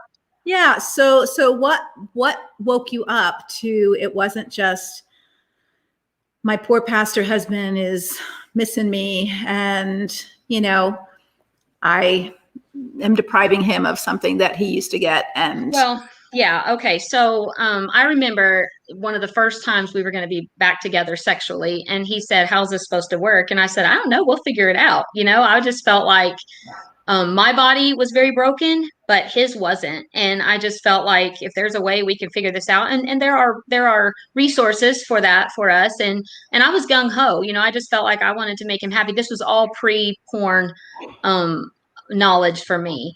And so my heart was to just continue to try to be the best fulfilling wife that I could be in that way. And it was when it came out, and then I was very forgiving, and then it came out again, and then it came out again, and all these different times. And then I lost my empathy, and I got very angry. And it was a wake-up call to me that he had a problem. He had a problem, and we need to fix it. And there were time gaps in there, you know, like from the first time to the second time could be 6 months, and then there might be another year. And so what happened to me during that time was I didn't know how to fix it. I'm a pastor's wife. I didn't have a pastor to go to. When I would try to talk to him about it, if I referenced anything, I would know by the way he would treat me. There were I don't know how detailed you want to go, but there were things that would happen to me that he would do to me because I lacked sensation and feeling, and I would wake up with him doing a lot of horrible things to me and taking advantage of my disability. And I felt very, very violated by that. So that's where I learned there was another side to him I had never seen. And those were huge wake-up calls. And that's when I first found your first books, because I started finding your blog. I was desperate for help. I'd been pretty much threatened if I tried to tell anybody, I would never be allowed to see my family again. I would ruin the ministry, the cause of Christ. He would quote me Bible verses, how not to defraud him. Just a lot of spiritual manipulation and abuse that went along with all of that. And because it's sexual, it's very hush-hush. And so as a disabled woman with it, I felt like the people almost look at him like he's an angel right up there with Jesus, because he hadn't left me because I became disabled and I'm in a wheelchair. And so it was almost like, how dare you would even complain about anything I'm doing to you that's horrible, because I'm still with you. Mm-hmm. And that is a silencer in and of itself, because it almost feels like I need to be thankful. Like, am I supposed to be thankful? I feel sorry for that girl. Yeah, it messes with your head, doesn't it? Really, it does. And the traditional Christian teaching of, oh, I need to be grateful that this man hasn't left me because I can't perform sexually like I used to, or I can't do the roles that I used to in the way I used to. Now I'm worthless. Now I'm not worth anything. And so I have to just be a beggar, grateful that he's willing to stay with me and take whatever crumbs he gives me. Right. And the fact that he told me it all started when I became disabled was a whole nother emotional and psychological level for me, because I felt like, I mean, there are days I deal with a lot of chronic nerve pain, and there are days I would lay there while we're having sex crying because I'm in so much pain, but I wouldn't dare say this is not a good night for me, because I would if I use my disability, that's the very thing that got him to be a porn addict, according to him. I have since learned that is not true. He got involved when he was a kid. So it's always been there. But the fact that he even told me that is also abusive, that he let that be a silencer for me and a chain to me. Like, you know, you sure would, you'd hate to, he never said those words, you sure hate throw me back into porn. But it was definitely felt if I ever tried to have an opinion about anything, the guilt and the manipulation. Mm-hmm. And I think this is very typical of a church response. If a man has porn, that somehow you're his, Stephen Arterburn was said in his book, Every Man's Battle, you need to be his methadone. Like somehow you're his fix of porn. It's craziness. Like somehow we're responsible to fix their porn problem by giving them more sex and in whatever way they want, so they don't watch porn, but they still watch porn. And so it becomes a debilitating, crazy making statement in our head that we don't. So true. Yeah. It's a vicious cycle that you're somehow, I mean, really, you become no different than the mother that continually gives her drug addict son money. Yeah. Because he's going to have a meltdown. He's going to kick and scream and break stuff in her house, and she doesn't want that. So it's easier to hand him $100 bill to keep him quiet than to say no more and deal with the wrath of a God on your life. And so it's exactly right. And if you feel responsible to throw him in that cycle, you become their fix, which you totally have lost who you are as a woman, to be this outlet for his addiction. It's really horrible. Yeah. So how did Conquer help you move past this feeling and this blame of somehow I'm responsible for his addiction and somehow I have to fix his addiction by being a body to use? Yeah. I think for you personally, your use of scripture, you just have so much Bible, and I know the word of God. I love my relationship with the Lord. And actually that's been my only comfort in both my paralysis and my marriage many times, is fallen into the arms of Jesus, right? In that relationship with the Lord. But because of that, I want to be in his will and I want to do the right thing. And so when you feel like you're trying to stand up for yourself as a person, sexually, emotionally, physically, yet you're being told spiritually to do that, you're a liberal, you're a feminist, you're all these names, and you're just like, no, I'm not. But then Bible gets thrown at you and twisted because he knows the Bible too. It just kept me in such a horrible loop. And I don't have any I have limitations on people's opinions. I'm very opinionated. So if it's my opinion versus your opinion, I'm probably going to choose me, right? Like that's nature. But when it comes to God's opinion, I bow the knee. Like there's no argument here. And that is what I loved about you and your teachings, is you load it with scripture, which takes it away from Leslie Vernick, really, and moves it to the word of God, which is where the emphasis should be. And when you started using the power of teaching with God's word backing, it was like, my mind was, I've never seen this. I was never taught this. I was never showed this. It is right here. And it's funny when you have the filters of this ultra patriarchy almost movement, as your glasses in God's word, when you're brave enough to take those off and just say, I'm willing to look through it in a different lens, it's amazing. It's amazing. My husband thinks you're a heretic. Ex-husband thinks you're a heretic, which cracks me up. But you're not. You can't be when you're loaded with scripture and God's word. And so that really, using scripture, at least opened my mind to anything else you had to say at that point. And it was through that then I joined the Conquer journey and realized it was some of the teaching about breaking free from, when you use the Proverbs 31 woman and talked about how every day she put on strength and dignity first. I have to get dressed every day. And let me tell you, it is a chore. I am worn out by the time it's done. But putting on strength and dignity is that much of a work too. And learning to use that really spoke to my heart. Like, that's the first thing I need to put on today. And that just moves right into staying in core. And how I respond to him is not me being respectful to him. It's me being respectful to me. I don't have to degrade myself to these levels. I can stay dignified. And it took me away from aggression to being assertive. It took away me having to be involved in arguments that I didn't want to be. I don't have to be. I can respect me. And just so many things. It's hard to pick out one thing out of your teaching because they're all so grounded and so true and spot on. It's just the implementing of them that gets challenging, I think. And I'm glad you brought that up, Alicia, because, we all get stuck in, having this big old fat head full of knowledge. Me too. And then, short on application.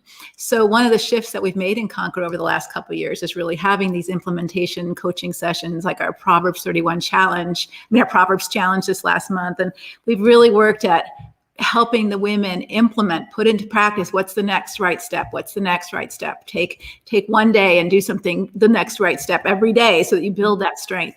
How has that helped you move it more into the deeper implementation? Because I think what you're saying is just taking the next right step. I prayed early on and I told the Lord, I'm terrified.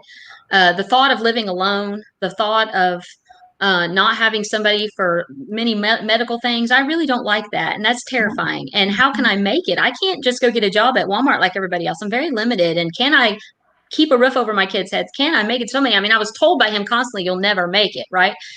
But at the end of the day, God did not die. And scripture in 2 Corinthians 4 talks about the outer man perishing, but the inner man is renewed daily, day by day.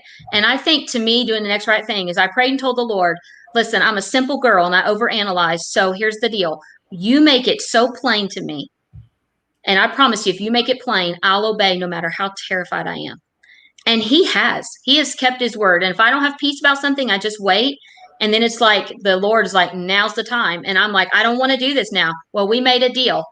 Then I just do the next right thing. And God has honored that, and God has met every need miraculously. I've kept notes. I call them my rocks of remembrance, because crazy things. Like literally, I was praying for Christmas money. Asked God in a joking way that morning, I need you to sell a cow. You own the cattle on 1,000 hills. My brother that afternoon brings me, he said, can I stop by after work? I said, yes. He brings me $300 and a bag of hamburger meat from people that had a cow and had it killed. I'm not joking, that day. And I just busted out laughing like, Lord, you have such a sense of humor, and thank you. I needed that, not just the money, but just to know you hear and you are present, and you love me, and just taking that step. And it's terrifying. I've helped mentor some women since then. And I tell you, the number one thing that stops them is fear. For whatever reasons, it truly is fear. And I think you just have to say, is my God big enough? Wow. And if he is, I'm going to have to trust him and obey him. And I think sometimes we get scared of the big picture, like, oh, if I get divorced and I have to work and I have to live alone. And the big picture does scare us. I used an application when I walked hiked Camelback Mountain last year. I mean, it's a scary, scary hike. If I had known ahead of time how big and scary it would have been, I wouldn't have done it. But I could just take the next right step. I could just go the next step, and step by step, I got up and I got down, and I didn't injure myself. But I think that that's where we're talking about the Conquer journey. When you look at the big picture and say, oh my gosh, I could never do that. Well, you probably can't right now. But if you take the next right step, God will confirm and confirm and confirm and show you. And as you're doing it, you're strengthening yourself so that you can take the rest of the steps. He is a gentle shepherd. And that's the thing that was on my heart so much in 2020, is he is lovingly leading me. He leads us to lay down in the green pastures. Then he leads us beside the still waters. Then he leads us through the valley of the shadow of death, right? And he led us to every one of those things lovingly in his time. And that's what I feel when I look back over how God has slowly, gently led every step of the process. And even down to when I filed for divorce was, I really wanted to just ask my husband for some child support. Can we just figure this out while we're separated? And he pretty much said, it'll take a judge or a court to make me do that. And I just thought, there's my answer. And I filed the next week. It was just little things like that the Lord made it very clear. And I didn't have to second guess myself. And there's a lot of peace in that too, to know that you've just waited on the Lord and you've obeyed the Lord when it was hard. And here's this, where you took the next right step and said, this is what I want to do. And he said, someone will have to force me to be a good parent to my children financially, right? That shows you his character. That shows you that has nothing to do with paralysis. It has nothing to do. It shows you his character, that I don't have it in me to be a good parent unless someone forces me to. And how sad, but that clarifies things for you. That's not. It did. It led me to the next decision I needed to make to be safe and to take care of my children. And he needed to be responsible and help with that. So I get be mad at me, but you're a dad, so you're going to have to be a part. You want the benefits, but you've got to have the responsibilities too. And so, I was able to make that next step. I just felt like that was the thing the Lord said, it's time, for me. And I've never regretted it. I've never doubted it. How have your kids handled all of it? You have 6 kids. How have they handled this divorce? My oldest daughter had more of the years with him, and she's in South Carolina, so she's separate from us. He's in Tennessee. I'm in Georgia. And she kind of, I love you both. I'll talk to you both, but it upsets her to be a part of this. So that's fine. She doesn't need to be. I focus on loving her where she's at, encouraging her and supporting her. And I give her as much intel as she desires. And I let her lead the conversation in that. The rest of the children I still have home with me. They're 11 to 19. And they're very supportive. They're classic. I have a house full of teenagers and I'm very outnumbered. And so we have great communication though. And sometimes that communication is, we're going to talk it out. We're all very mad.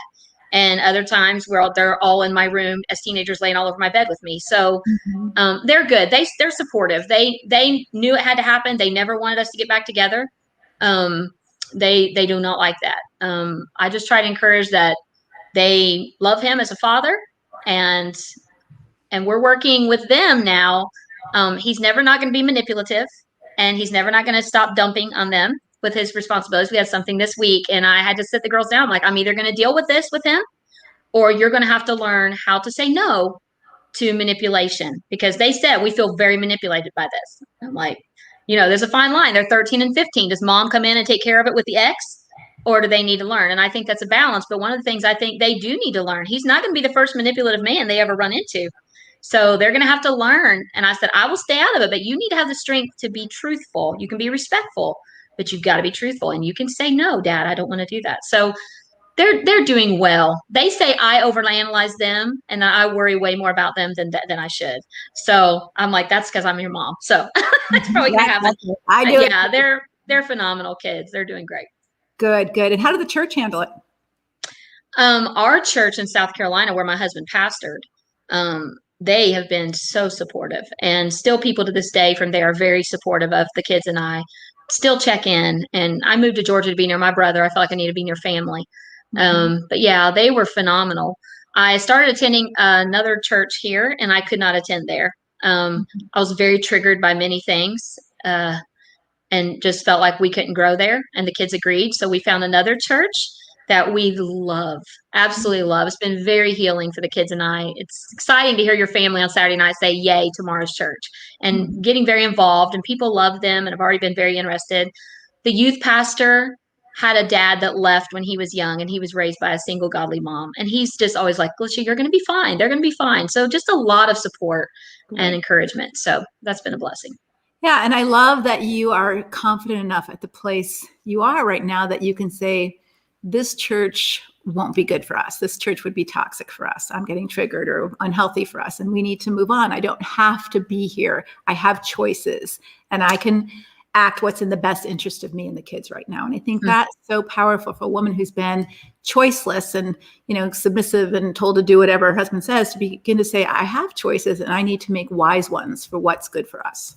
Yes. And that's empowering. The more you realize you can do that, it's a little addictive. So you have to be careful not to, go too far. But that is strengthening in and of itself, is to realize I can say this, I can do this. Just the divorce itself was liberating for me in a way, because I had to be so careful all of 2020 with every interaction that I was afraid he would use against me in court, right?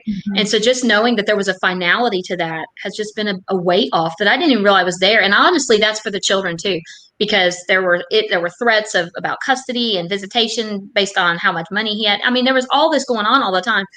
And I've seen a difference in the children too. How they've watched me handle it, just them relax. That I think maybe that was unseen by all of us, or we couldn't have labeled it, but it's been freeing.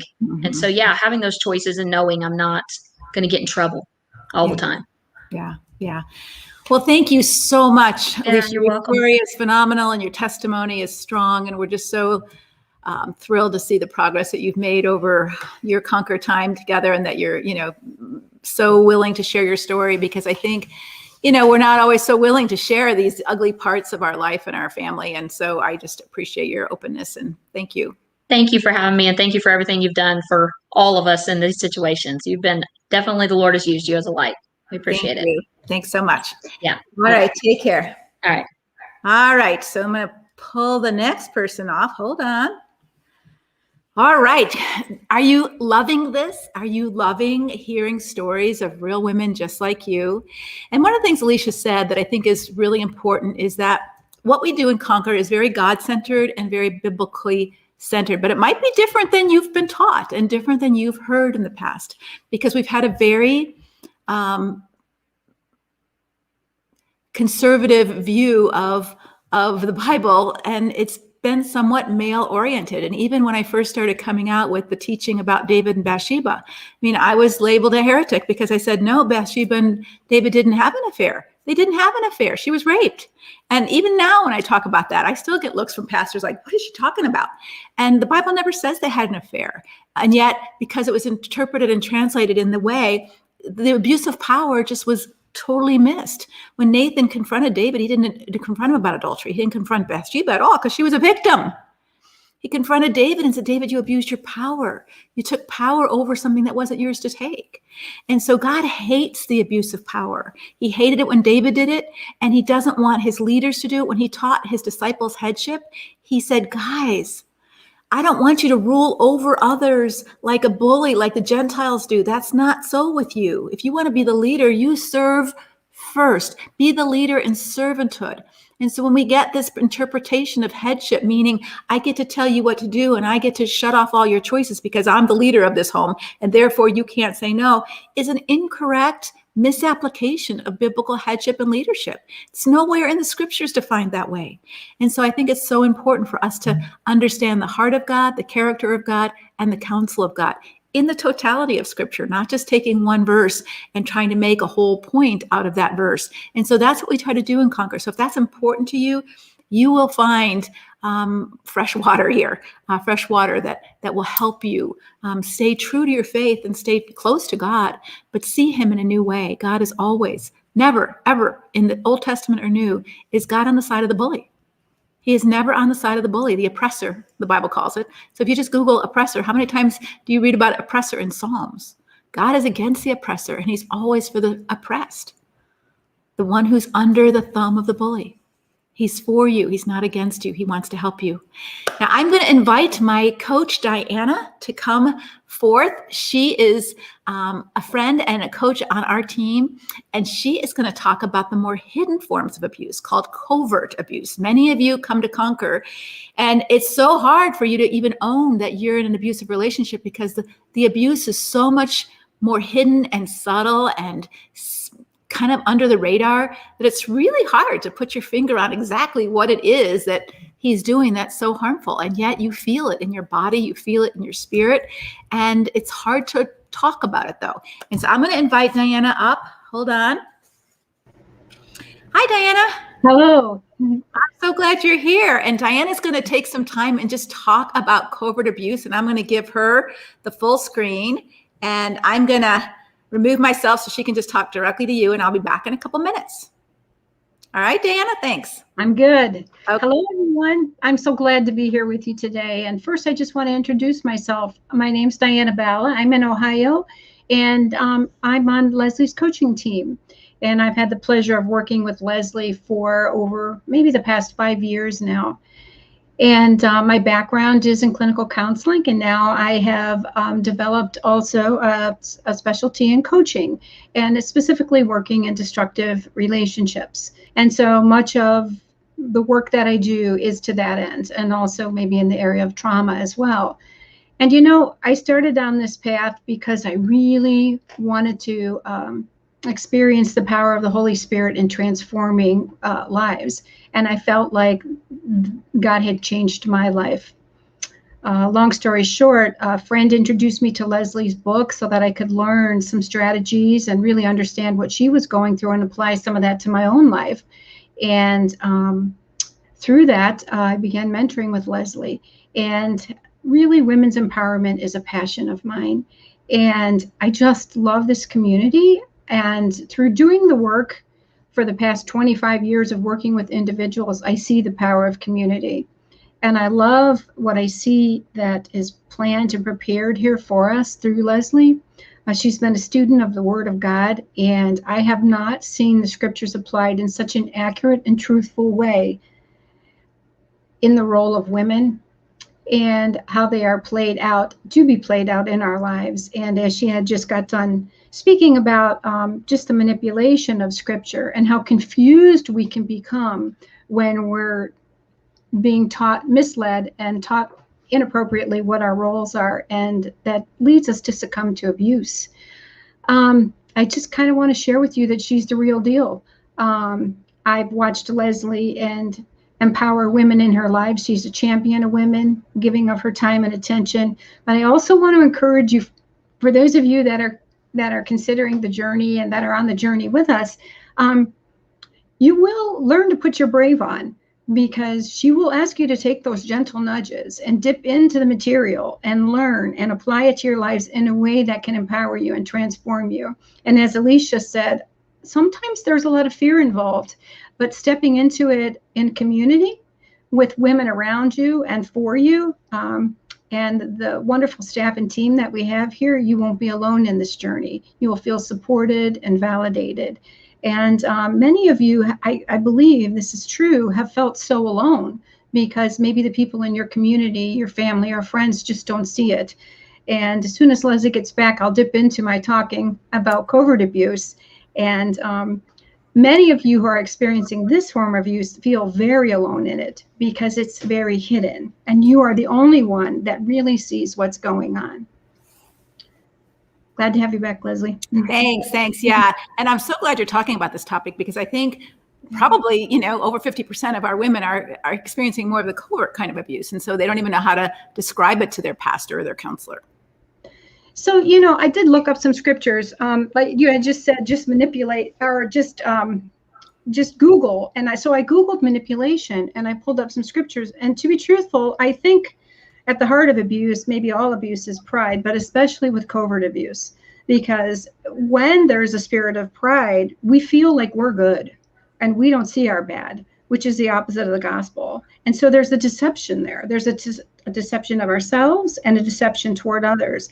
And that leads covert abusers to destroy others in an attempt to satisfy their own needs, for whatever their needs are, maybe for power, for control, or maybe sometimes it's just to win. So would you like me to go ahead and describe it? Yeah. Okay. So covert abuse is usually concealed, it's disguised, and it's very secretive behavior. It's very hard to identify in the person that's performing the behavior. It can be happening to you right in front of a group of people, and you're the only one experiencing it, and something's off. Something's not okay. You may have a feeling that you're not safe because they hide behind a mask and a social facade, hiding their true self from everyone around them. They are image bearers, not Christ image bearers, but they have an image that they want to bear, that they want other people to believe and buy into. So you, in a relationship with someone who's a covert abuser, can feel very crazy. Like, what am I experiencing that they're not seeing? So there's no validation, and you may feel very alone in that. And if they're really good at it, they're not going to even do it in front of the children. They're just going to do it when they're alone with you. And the goal is really to avoid detection, because they don't want to be responsible or accountable for any of their behavior. So, for example, they may use intimidation and bullying as a form of posturing and gestures, as opposed to physical abuse. So you'll see the look in the eye, you'll feel the seething anger, and it's meant to control you. There may have been maybe some overt behavior in the beginning, maybe a gesture as I'm going to hit you or something, just to get you in line. But that kind of stuff, you feel it, but you can't call them out on it, because what ends up happening is they use minimization, lying, denial. They'll rationalize, they'll divert, they'll evade, and they'll guilt trip you. Often you end up bearing the shame, thinking, what's wrong with me? If I could just get in line, what could I do differently? How can I make this work? So you take on the role of really trying to please this person. And often what happens in that is you're becoming someone that you're really not meant to be. The goal is for them, or is for you to bend and to submit to their way and their will. They will win at all costs. And what that means is that you will be a loser. So this isn't a mutual or a reciprocal relationship. This is a relationship in which someone is saying to you, I will win. And I will win by subjecting you, subjugation, blame, whatever tactic I need to use to get my way. And also, I will make it appear as if I'm the good guy. So, and this is where I think parental alienation may come in line, because if the kids aren't witnessing this and you're experiencing this from somebody, he will often play to that to make you feel like you're the crazy one. You're the difficult one. And so you may end up having that experience. And that's why I have to say, that's why I love the ability to be in community like this, because so many of our women are experiencing this and you're all alone in it. And you need to be told what it is first so that you can see it and so that you can hear what it looks like. And I think the experience is, oh my goodness, I'm not crazy. I'm not alone in this. This is what this is. Now it has a label, it has a name. And now we know that, we have tools that we can gain to identify and understand the behaviors that are being used against us. Yeah. And I think one of the things that I think is so important is that all of us might be capable of some of these behaviors, like blame shifting or minimizing or, mislabeling, like, oh, you're too sensitive. It's not, I didn't do anything wrong. You're just taking it wrong. Those kind of things. We might do those kind of behaviors, but when someone calls us on it, and says, I think you're trying to manipulate me, or don't give me that guilt trip. When we confront that, and a relatively healthy person, we might reflect and say, you're right. It's not my job to make you do what I want you to do. So we would reflect on that. So when a covert abuser is using these tactics and you start to protest, they'll twist it so that even the very tactics are minimized and denied, so that you're feeling like, well, I thought you just said this. No, I didn't say this. And so then you start to feel even more insecure and crazy instead of having them own what they did. And so we might all be capable of doing some of these things once in a while, but we don't do them as a pattern. And when someone calls us out on them, we recognize them as unhealthy and don't do them. Right. And that's why I suggest also, when it's happening to you, is to journal what you're noticing, journal what you're experiencing, so that because as you said, what we're looking for is a repeated, consistent pattern of behavior. While we all engage in these tactics occur all the time, and they're aimed at really diminishing who you are and getting you to second guess what you think, what you know, and what you feel.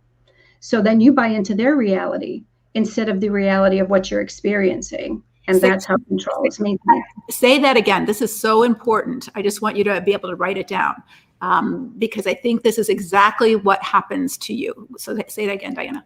So the goal of a manipulator in this way is to get you to deflect, so that you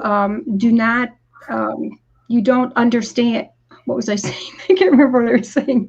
You said something about, they do this so that you begin to question. Yeah, you question and you doubt. What you feel, what you know, Yeah. what you experience, and even who you are. Like, for example, like you think you're a good mom, or you think you're a generous person. And then they get, well, you think you're a generous person. Well, you didn't do this. You didn't. And then you're like, oh, maybe I'm not a generous person, and you start questioning your very personhood of who you thought you were, that you thought you were smart, you thought you were capable, you thought you were a good mom, you thought all these kind of things. And you thought you could make good decisions. And then his snickers and his rolling his eyes. And are you sure you want to do that? And that doesn't look too smart to me. And it's like he undermines all of that so that you begin to doubt who you are and what you feel and what you think. Exactly. It's so insidious too. And the terms that are used, it can be verbal, it can be gestures. It's very, very hard to detect, so that your sense of self and your identity is robbed. You do begin to question who you are, what you know, and even what you're experiencing. I think what I said earlier was you buy into their reality. They want you to buy into their reality so that you will succumb to whatever their wishes or their will is. Because again, I think two key things to remember is they want to win, they will always win, and they want to be in control. And whatever it takes to get that, they will use against you. And I did a little seminar on this for our last Conquer conference, and talked specifically about all of the tactics that they use. And that's one of the ways that we arm ourselves in really understanding what's happening to us. And as Leslie said, sometimes we do engage in some of these tactics, but they do them routinely, and in a way that you almost can't call it out. You just feel crazy in it.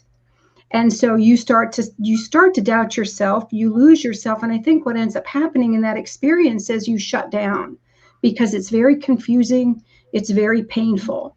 So you just kind of begin to survive. And the losing of yourself is not a small thing.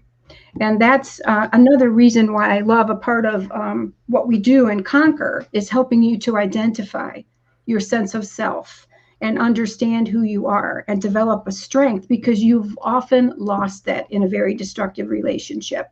And recovering that is a journey, and it is a task, and that needs to be engaged. It's not easy, but it is able to be done, and it is well worth it. And I think, when you've been in a relationship you've been covertly abused for a long period of time, you're almost conditioned so that you don't even hear it. You don't even see it. So awareness, which is one of the first stages in the Conquer journey, is developing awareness, becoming awake and seeing what's happening to you, can begin to show you really with validity and clarity what's happening to you, so that you can then learn to develop the skills and the tools to set boundaries, what's okay, what's not okay, and to say no to what's happening to you. And let me give an example so that we can kind of put teeth to this, so that those of you who are listening can maybe see how this might happen. Let's say that your husband's chronically late and you're getting mad. And so you say to him, hey, if you're not going to be here on time, this is my bound. If you're not going to be here on time and not call me, I'm not going to hold dinner for you. I'm just going to feed the kids and eat. Okay, I'll call you. I promise I'll call you. So then it happens again and he doesn't call you. And so you call him on it as any normal marriage would. Hey, you said you would call. I didn't say I would call. You're just trying to control me. You're so controlling. And now it's like, am I controlling? I didn't think I was controlling. I thought we made a disagreement. And that's why Diana says to write things down. Because if you could go back to your journal and say, yes, we did. I wrote this down. We made this agreement. When he starts crazy making you and saying, I never said that. I never agreed to that. You're the one who's controlling. You have to have everything your way. And it's like, no, I don't have to have everything. And then you start arguing and defending. And then they spin that out of control. And you start to feel nuts inside. You start to feel nuts inside. And so it's so important that you understand what's happening so that you extricate yourself out of that crazy dance. Yeah, and I think one of the things along with that we fail to recognize is that this is very aggressive. We don't think of it as aggressive because it's not physical abuse. But when someone is doing this to you, the very nature of it is very aggressive. And again, as we said, that hides the true nature. The covert hides the true nature of the aggressive piece that's happening to you. And again, they want to make you doubt yourself and your experience so they can continue in this. If you have a physical bruise, it's pretty obvious, that there need to be consequences. But if someone can remain on the sly, then they can continue and maintain this control while keeping, eroding your sense of self. And their world is great. Meanwhile, I think you had asked me when we were talking about what we're going to mention today, what happens to you when you're experiencing this? Yes. And you're in an environment where you're continually having to protect yourself, or you're continually confused about what's really happening. And so that requires your whole immune system, your whole body to be on the alert all the time. And often what we find with covert strategies is anger is one of the ones that are used the most. And that anger won't be overt anger as in physical hitting, but it will, again, be posturing, gestures, physical size, and so you'll get to the place where you'll learn that I just need to do this or do that to avoid the confrontation or to avoid the anger. And so what many women will say is, I'm eggshelling it. I'm walking on eggshells. And you become very anxious, very nervous, your whole body tenses, and you might have the experience of, I'm feeling fine until I hear the car pull in the driveway. And then I know what's going to happen. So besides taking some time to journal out what happened so that you don't get muddled on the reinterpretation of reality, what else can a woman do if she can recognize herself in this kind of situation? Well, I would say the first thing that I would do is really understand all the different tactics that they use against you. And so that I actually have a handout that I use when I'm working with women so that they can read it. And when it's happening, they can call it for what it is. So they know they're not crazy. Oh, this is what that is. So they can see it time and time again. So that's awareness and telling yourself the truth. Because for so long, we've shut down. And we've just tried to get along. We've made it okay, or we've accommodated. But now we're saying, no, this isn't okay. This is what this is, and now we have a name for it. So that's our first step in the Conquer journey is awareness. So stepping into those modules, learning with awareness what's happening to you, what abuse is, and what safety looks like. And so then we develop ways to be safe. And one of those ways we learn to be safe are by using our words wisely, by stepping up, speaking out for ourselves, and calling it out for what it is. In some ways, you can do this where you're safe. In other ways, you may not be safe. And so along the journey, we teach you ways in which to do that and how to know when you're safe to do that. And what do I do if or then? Right. And I think those are such important nuances because there is no script that works for everybody and no script, but that awareness. So for example, if you're aware that your husband or someone is manipulating you, might be your mother. Oh, you're such a bad daughter because you won't, let me come live with you, whatever it is. If you're aware someone's going to manipulate you or they are manipulating you, you can't necessarily stop them from doing that. This is where it's so important in Conquer to understand your power, but you can stop them from getting away with manipulating you by not falling for the manipulation. I see what they're doing. They're trying to manipulate me. They're trying to give me a guilt trip. I'm not taking those suitcases. And that's all you, as long as you say that inside, you may not be able to say, I'm aware you're manipulating me. That may not make a difference to this person. They may just change tactics. But as long as you know, oh, they're trying to manipulate me into saying yes when I already said no, they're trying to guilt trip me into controlling my answer, I'm not falling for it. Now you've got your power back. I think, yeah, that's true. You've got your power back. But I think even prior to that, one of the things we talk about and we work on quite a lot with our women is, wait a minute, who am I and what do I want?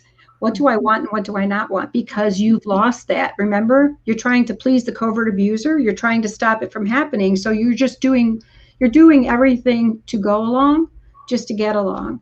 So then, now that you know what's happening to you, you can honestly start to use your voice and say, no, as Leslie said, that's not what I want to do any longer.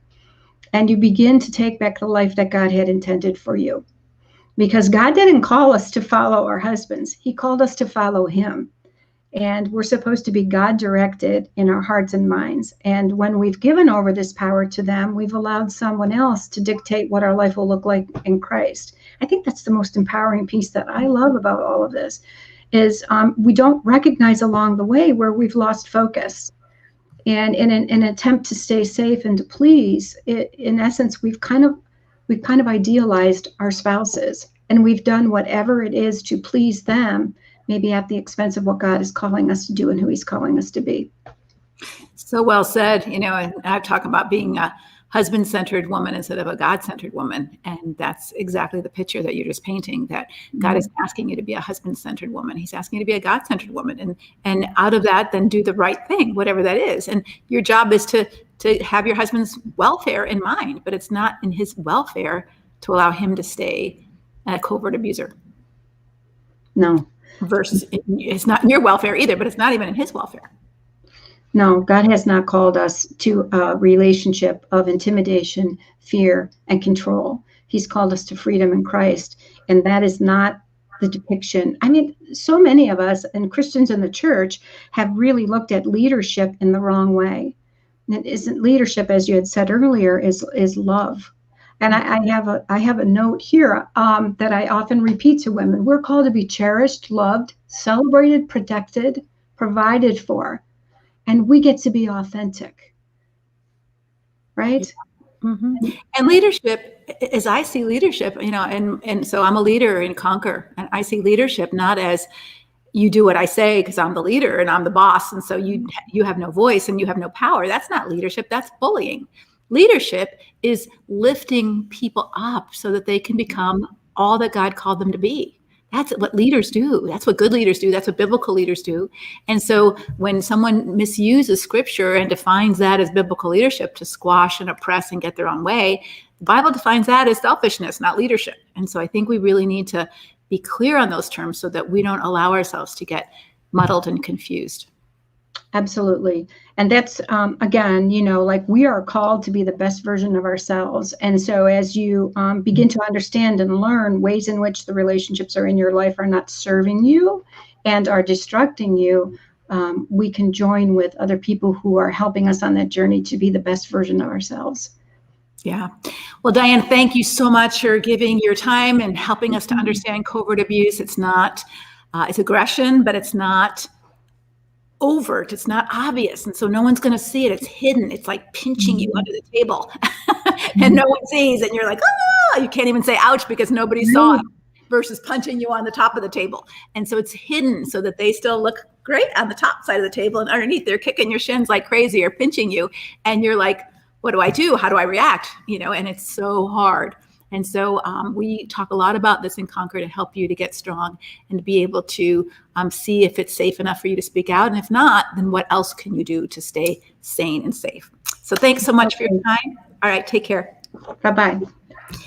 All right, I'm going to let Diana go. And we have one more hour and we've got a couple more guests. And we have right now another Conquer sister. Her name is Ginny, and she has an amazing story of a long time bad marriage that began to turn around. And so we really want to hear her story because she is staying well. You've heard from 2 women who've left, and now Ginny's staying, and her marriage is starting to become all that God wants it to be, or at least some of what God wants it to be, a whole lot different than it used to be. And so we want to hear her story. And so I'm going to invite her in now. Hi, Jenny. How are you? Hi. Thank you How are so you? much for being part of our live stream today. We're just so delighted to have you and hear your story. And you've been married 37 years to the same person. Some of it been really rough, and others parts of it have been a whole lot better. Yes, that's the truth, Leslie. Tell us some more about how, it was bad for 25 years. He was an alcoholic, I take it. And then something happened in you and you began to join Conquer. But then what happened in him? Well, God did a work in him, and it certainly, I am powerless to change my husband, and I had to release the outcome, and and there was a lot of starts and stops, I will say that, but today he has been sober for 17 years, and in 2019 we actually led a couple of marriage classes at our church. And I will tell you that I never thought that would happen. And the statistics say that only 1% to 3% of abusive men will ever change. But what you say, Leslie, is that if we don't do our work, there's really no hope for change. And I don't take credit. I do not take credit for his for this transformation, but I do know I had to get out of God's way in order for it to happen. Mm-hmm. And I had a lot of work to do. So tell us about your journey. What brought you to Conquer? Well, surprisingly, I came to Conquer because I want to be a people helper. All right. And I want to support a ministry that I didn't have back in the day. And so I absolutely love what you do. I wish, Leslie, that I had a ministry like this.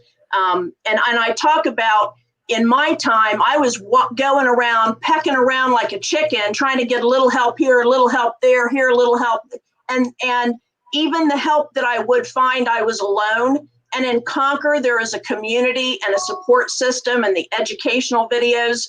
But but I will tell you that I have had a lot of bad theology, and I am still trying to heal from that. And I am trying to absorb and take on the truth of what God says about marriage, and that he does not expect, he came to save sinners, and that the sinner is above the institution. So I'm trying to wrap my head around that and get soaked totally in that truth, because that's the only thing that's going to help people. Mm-hmm. Yeah, I loved that you said that you were able to find the information you needed back before Conquer on some of the problem of what it was, but you didn't have any community or support to help you implement and walk through it. So you were solo in all of that. And it was really hard because without that community and support, it's much harder to make the changes that you want to make. That's right. And I was in a 12-step program for a lot of years, but, I couldn't talk about Jesus and the biblical grounds. You can get support here and there, but you can't get the biblical truth like you do here in Conquer. And that's meant the world to me. Mm-hmm. So what changes did you start to make in yourself as you began to open your eyes and say, I'm living with a man who's not going to change. I don't have any power to change him. He's an alcoholic, and I'm experiencing what? And what did you need to work on for you? Okay. Well, so one of the questions that I was kind of prepared for was about not reacting and learning how to respond. And I was counseled that my reactions were sinful, but I couldn't see it, and I didn't agree with it. And I thought that God not only understood my reactions, but that he sided with me because my husband's behavior seemed so much worse than mine. But one night there was a typical pattern. He did X, I did Y, and we did the crazy cycle. And I went in my bedroom and I was crying and praying, oh God, change him. And then I said, Lord, change me. And show me what to do, God. Show me what to do and I will do it.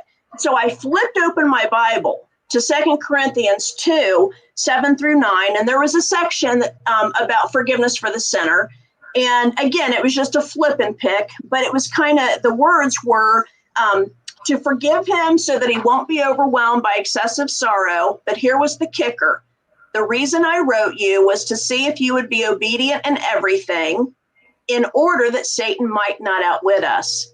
And Leslie, I knew in that moment that God was telling me to own my part, because I had a mouth on me and a temper. And so I knew God was telling me to ask my husband to forgive me for the things that I had said. And I had never done that. And I was terrified. And the enemy showed up and started telling me, that if I did that I was going to lose and he was going to win and get away with it. But the word of God says that we are to work out our salvation with fear and trembling. And when we start to own our part, you can believe there's going to be fear and trembling, because I had never done that.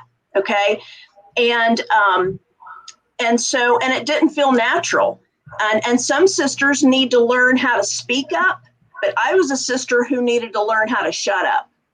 So, and I thought I was going to die. The first time I had some choice words for him, and I thought I was going to die when I had to choke those back.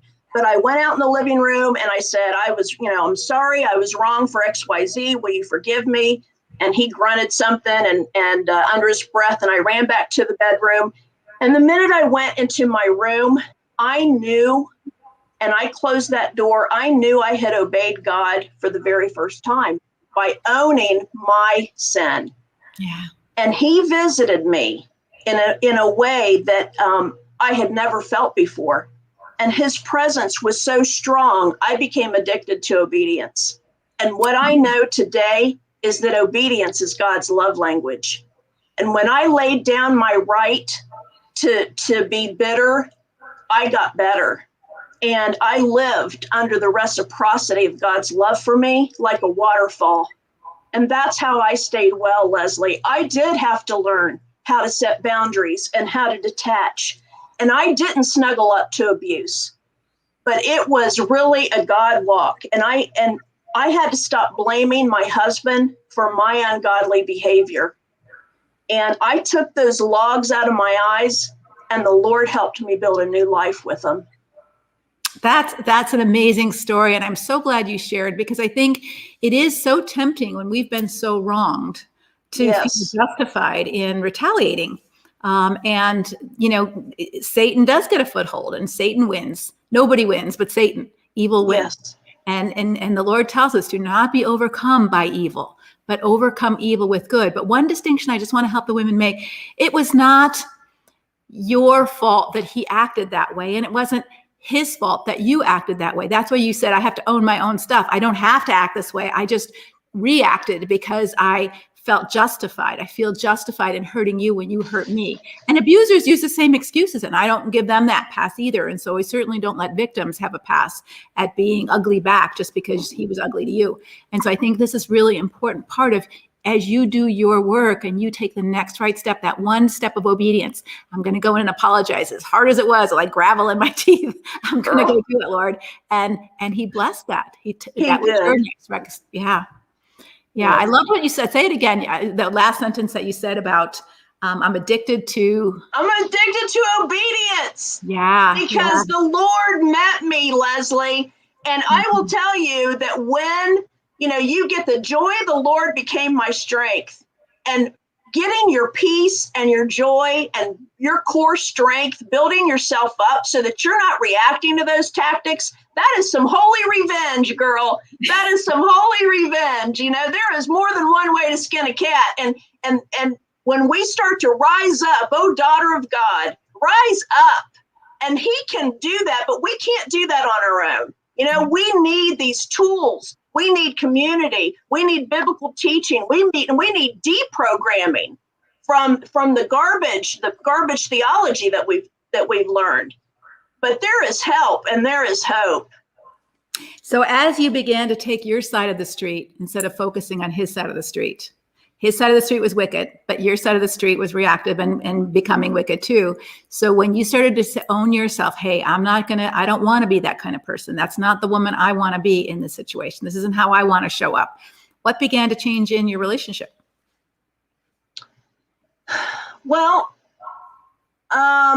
what began to change was that I was not reacting to, the dance step changed. And so then he had to deal with it. Instead of me having to deal with his shenanigans, he had to figure out, how am I going to learn to deal with this godly, strong, joyful, peaceful woman that he couldn't hook and reel me anymore. So then it became his problem.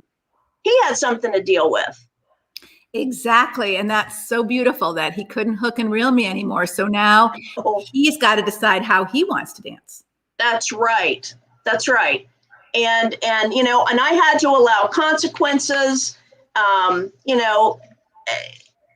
and just let God, do a work in him. But I'll tell you something else that was really important to me.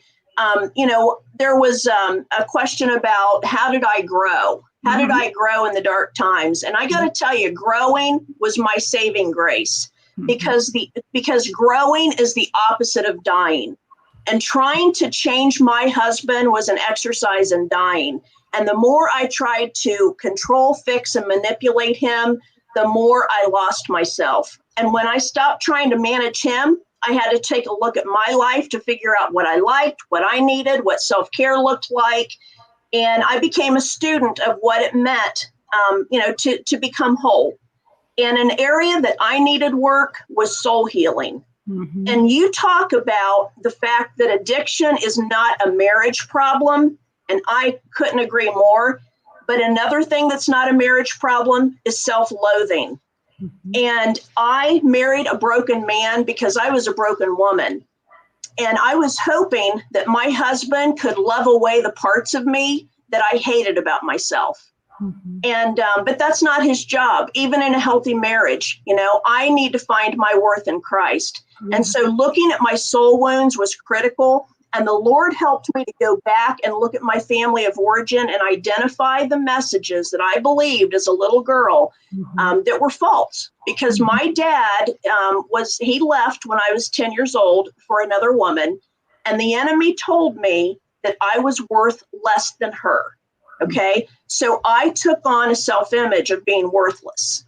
And in those dark times, the Lord helped me follow the breadcrumbs back to those lies that the enemy had told me. And I exchanged them for the truth of who God says I am.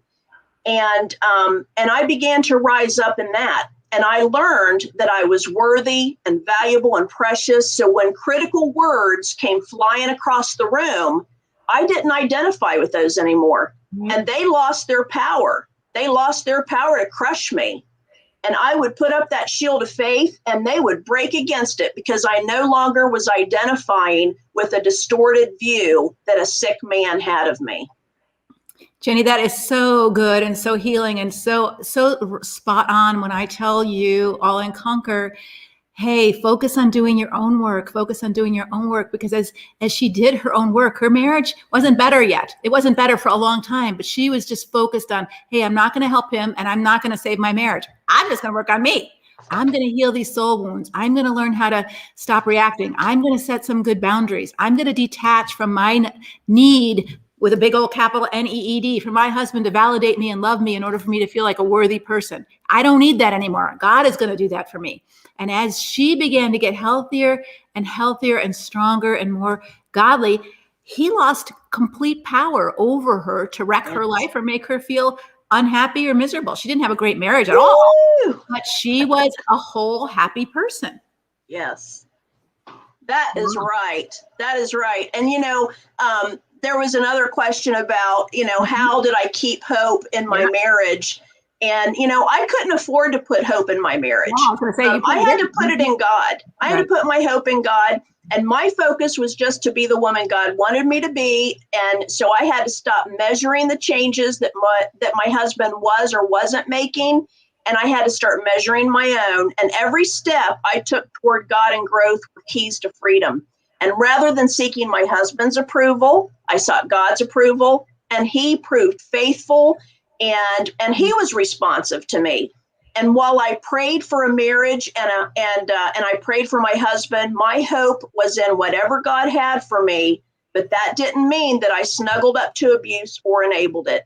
Yeah. But in order to stay well, I had to take my eyes off of my husband and let go of the outcome. Yeah. And I'm so glad you mentioned that, because I think we can get a little manipulative and think, okay, I'll do my work, God, so you fix him, right? Or I'll do my work and then my marriage is going to be restored. No, you're doing your work so that you have a life. Yes. So that you have a purpose, that you have value. You're doing your work regardless of what happens to your marriage. And as you let go of that and you say, okay, God, I'm not in charge of him and his work. I'm just in charge of me and my work and my relationship with you. And as you walk forward, some of you are going to have an opportunity to see your husband come around and do some big changes, and others, he's just not interested. He's not interested in doing his work. And you have to make peace with that. That's right. That's right. Mm-hmm. And I tell you, there was also, some mention of the steps, the conquer modules. Mm-hmm. And I just have to say that my favorite, I don't want to say my favorite, because those modules are like a first aid kit for the soul. Okay. Yeah, they really are. They are like a first aid kit for the soul. And when I went through them, the safety module really brought me to tears, because for all the years we went through counseling, there was never any advice to have some clothes in the trunk of a car or a little cash in hand in case I needed to leave. And nor was it ever suggested to me that leaving might even be a good idea. In fact, I was told that you can't work on a marriage if you're separated, which I know is not true. But and there's all kind of scriptures that you teach about how Jesus, withdrew and he fled from dangerous situations. And as I listened to the wisdom in that safety module, Leslie, I thought back to how helpful that counsel would have been at that time in my life. Instead of the drama that I experienced running around through the house trying to grab clothes and diapers and toiletries, and that step presented a thoughtful, proactive way to step away out of your home if needed without adding additional stress to yourself or your children. And, and I just want to tell women, that may be coming in, they may not know if they're going to stay well or leave well, but they don't have to know that today. What they need to know is that God wants us to get well. God wants us to get well, and that can only happen at the foot of the cross and with good biblical teaching and in community, like Conquer offers. And, I just had to get out of God's way. I had to, work out my salvation and let my husband work out his and release the outcome. But I really wish that I had the biblical teaching, the specialized education, because you can go here and get a podcast and read a book and do this and do that. But this is a program specializing in help for destructive and difficult marriages. And it's an invaluable self-care resource that I can't recommend enough. And I love you, Leslie. Well, I love you too, Jenny. And I'm going like, preach it, sister. Go, girl. And I thank you so much for your vulnerability and owning your own stuff. I think it's hard sometimes when we live with a wicked person to say, and our part of this is that either we're way too passive or we're starting to become a little wicked ourselves because we're so mad and we feel justified. Oh, I was justified, all right. But now I'm sanctified. Yeah. Well, thank you so much. I so appreciate you sharing your story with us. Yes. And I'm sure the women have gotten a ton out of listening to you. And I hope that if you are saying, wow, I'd love to be a part of this community, that you look at the tape down at the bottom and you say, okay, I'm going to join Conquer. This is your last day. And then we're going to be closed again until September. So we would love to welcome you into our midst and our community so that we can help you heal and grow and be all the woman that God calls you to be too. So thanks a lot, Jenny, for your time. Thank you, Leslie. Bye-bye, everyone. Bye. Thank you. Whoo, she was powerful, wasn't she? Thank you so much, Lord, for all that you're teaching us and helping us to grow. And I wish there was, so many of you ask if there's something like this for our husbands. I wish there was. And my colleague, Chris Moles, does something similar for abusive men, but they're not as open to healing and learning because they're in a mindset of I'm right and I get to do this. And so we have to be broken a little bit. And if you're in that place that you feel a little broken right now and you need help and you're watching this and you're still here, I would just highly encourage you to give Conquer a 6-month try. It's $27 a month. I mean, you could pay for one therapy session and not get as much as you got out of these 3 hours, right? And this is loaded stuff. And if you put it into practice, you will get way more than you're paying for value. So Conquer's $270 for a whole year. That's 2 therapy sessions for a whole year of this community support and teaching and prayer support and all the rest. And it's a bargain, really. It really is. And I would just invite you to invest in yourself. Invest in yourself. Right now, you need to work on you if you want anything to be different. It's not about changing him. It's not about begging him. It's not about, getting him to do something different. It's about you changing your dance steps, just like Ginny said. So we're going to bring another Conquer sister on, Deboriah, and I can't wait to see your beautiful face again, Deboriah. So I'm going to put you up here with me. Hi, girlfriend. How are you? Good. Hello. How are you? Yes, I'm good. Awesome. I'm good. It's been good. I'm getting a little dry mouth, but I'm so grateful to be here and I'm thankful that you're here to share your story. So tell us a little bit about what called you to join Conquer. Well, I was up praying one night, late at night, like, God, you have helped me. I don't know how I got into this situation, but it is crazy. It was just abusive verbally and emotionally. And like I said, I was up late at night just praying. And I was like, you have to help me now, God. And then I don't know what I was thinking, but I jumped on YouTube. And I ran into an interview with you and Focus on the Family. And they were interviewing you over your book, Emotionally Distant Relationship. And so from there, I found out about Conquer. Of course, I had to wait on a waiting list and all that stuff. But once I got in, I was like, God, this is the answer. I mean, everything that you were talking about just continually gave me strength and more strength. And there was a community. And of course, I felt like, wow, my situation is minute compared to everything everybody else was going through. But it just laid the work for where I needed to go. I mean, so. Deboriah, share how you were walking. How you were you stuck in, having to forgive yourself? Like, because I made this mistake, I married this person and I should have known better, whatever was going on in your head. Yeah. Online, and then people always talk about, oh, that's crazy, you met somebody online. And then of course a year later we got married. At first I thought that I was looking at all the right things, and of course as soon as we got married, it just blew up. He turned into a whole completely different guy and became emotionally and verbally abusive. We were just arguing all the time, and then I became emotionally and verbally abusive in some ways. And so of course with all of that, I'm constantly asking God, like, God, what do I need to do? Do I need to walk away? Do I need to stay? I need to work on my marriage. But ultimately, he ended up divorcing me. So then it kind of left me with an issue of now I'm seriously angry at him because he left me with this bag to hold, which was really just a pride thing. And I realized that not only did I have to forgive him, but I had to forgive myself. I had to forgive myself for, like you said, not knowing what I didn't know. And so I didn't know that maybe, I should have looked at some different things. I should have, listened to people when they told me maybe I should have waited and all that stuff. But then there were just things that I didn't know, and I can't go back and redo it. So I had to move on, and that was the process. Mm-hmm. And, I think it's okay to kind of come to terms with, I didn't know, but now I know. So once I know, now I'm responsible for making a good decision. If I don't know, then part of the bad decision is learning that it was a bad decision, right? And adjusting that to make it a better decision. Stuff up. Yeah. Mm-hmm. What was the apology you were waiting for? It was kind of hanging you up. Right. Yeah.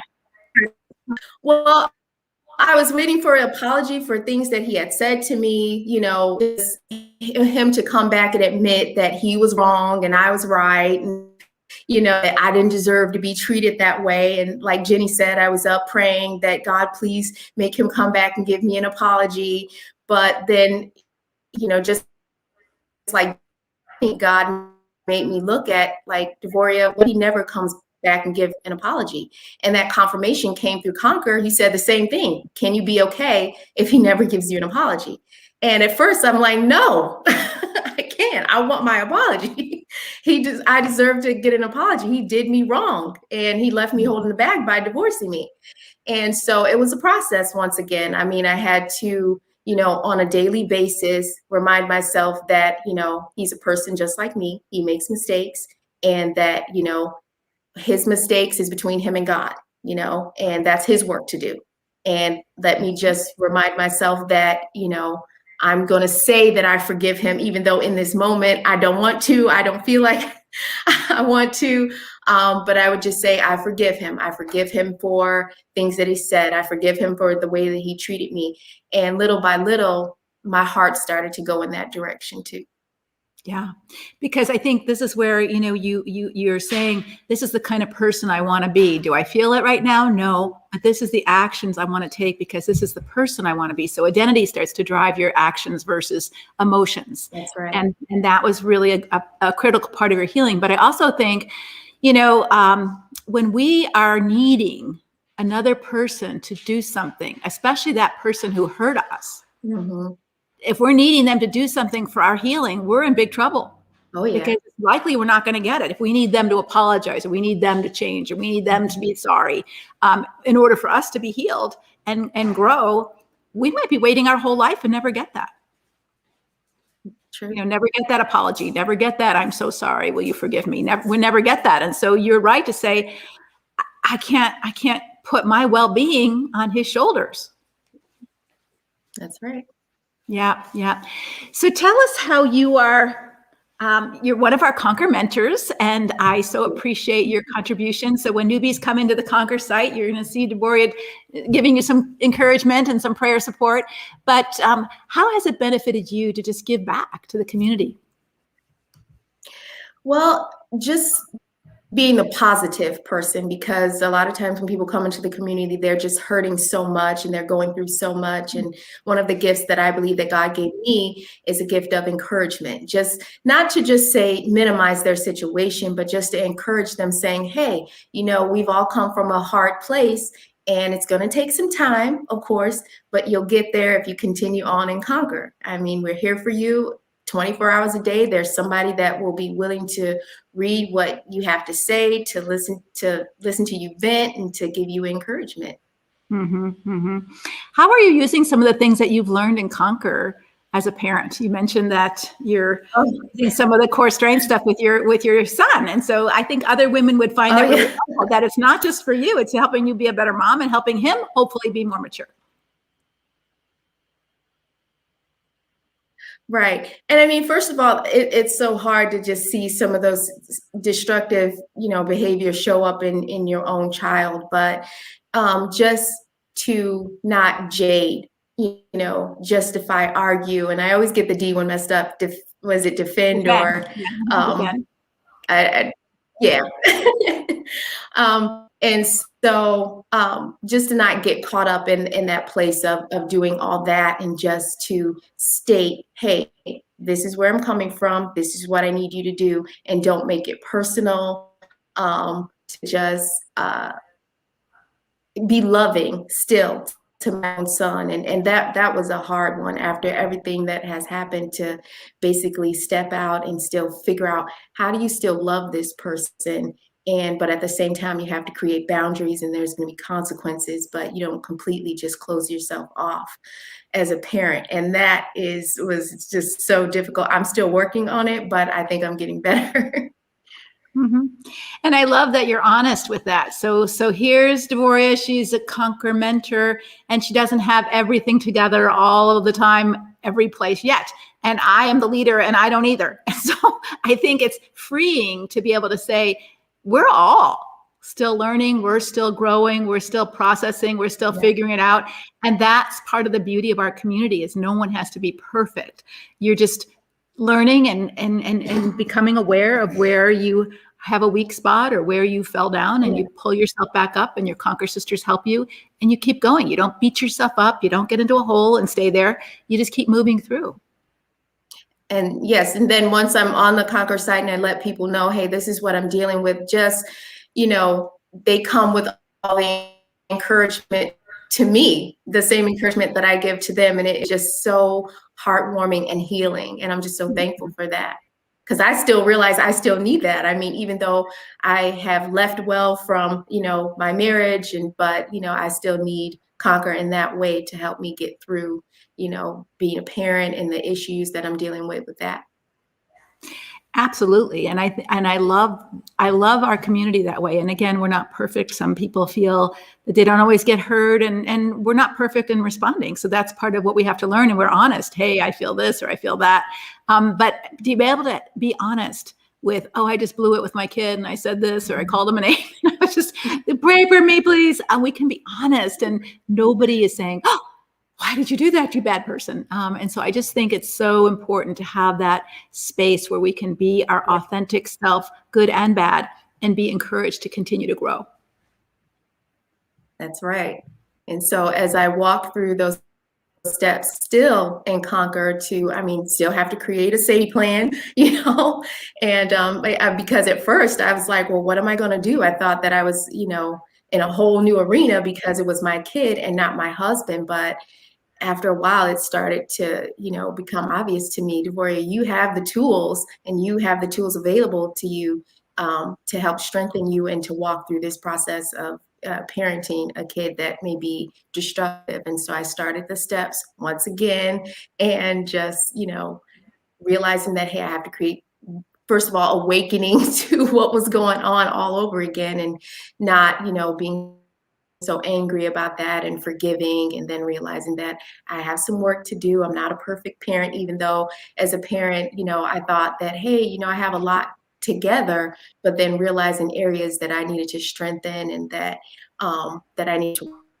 work on myself. And that helped me stop focusing on the issue, because when it's your marriage, and for me, but it's a whole nother thing when it's your child. I mean, it just, it's like an arrow in your heart, and like you always say, when someone, you get hit with a poisonous arrow, to how to apply that antidote. Oh, that I had to continually do that over and over. Like, my big circle, I'm a good parent. I don't react, I respond, and all of that stuff. I had to continue doing those different things over and over again. And I have gotten better, and I'm proud of myself. Yeah, good for you. And I think, Deboriah, the thing that you're saying that I would just want to reinforce is you are doing the best job you know how to do to be a good parent. You have to leave the outcome up to God. You don't know how your son's going to respond, whether he's going to value this, whether he's going to learn from it this year or next year, or not till he's 25 and remember back, hey, my mom tried to teach me this when I was, a teenager, and I wasn't willing to listen. So God is going to be glorified in all of this. Exactly. And your job is to do the right thing with your son and be the parent that God calls you to be, but you can't make him. And so here's where we often get discouraged. Like, we do the right thing because we think, okay, now he'll get it. Now he'll change. Now he'll do it. Now he'll love me now. And he doesn't. And then we think, well, then this didn't work. Forget it. And we don't want to do it that way. We want to say, oh, this is my job. This is my work to be the best parent I know how to be, or to take the next right step. And I can't control what they're going to do, but I'm not going to get discouraged by what they do or what they don't do. I'm going to keep on my path to grow. Yeah. Thanks so much. I so appreciate it.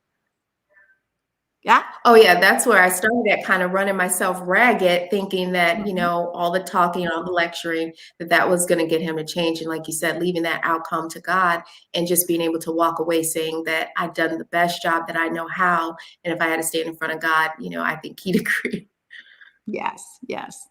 Well, thank you so much for sharing your story. And I appreciate you showing up today and helping the current Conquer members watching, and those who are considering being a Conquer member, to understand what a loving and helpful community we are. So thanks so much, Deboriah.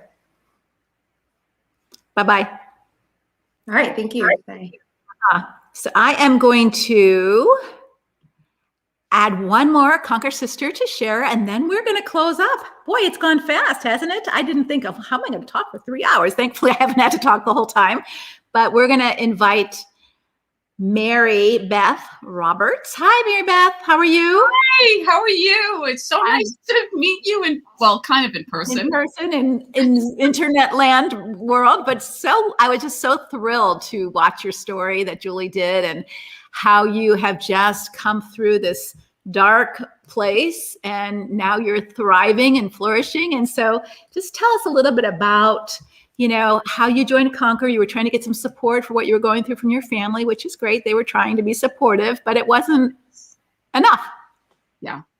Well, yes. 8 counselors, going through the process of I don't understand, I'm in a confusing marriage, hopeless, despair. And after the counselors basically, wasn't helpful. Number 8 counselors. Number 7 was me going myself. And I started to wake up a little bit, but then they really weren't that helpful. And that's when I started to take my situation out of the counseling room. And I started to tell my family. And one of the people that I told was one of my sisters. And she was a tremendous help to me. I call her my triage nurse. Mm-hmm. It was like that emergency care. And I was so blessed to have so many people believe my story. But one of the things that I recognized is that in the counseling office or with pastors, there was always this setup of it's a disappointing and a difficult marriage.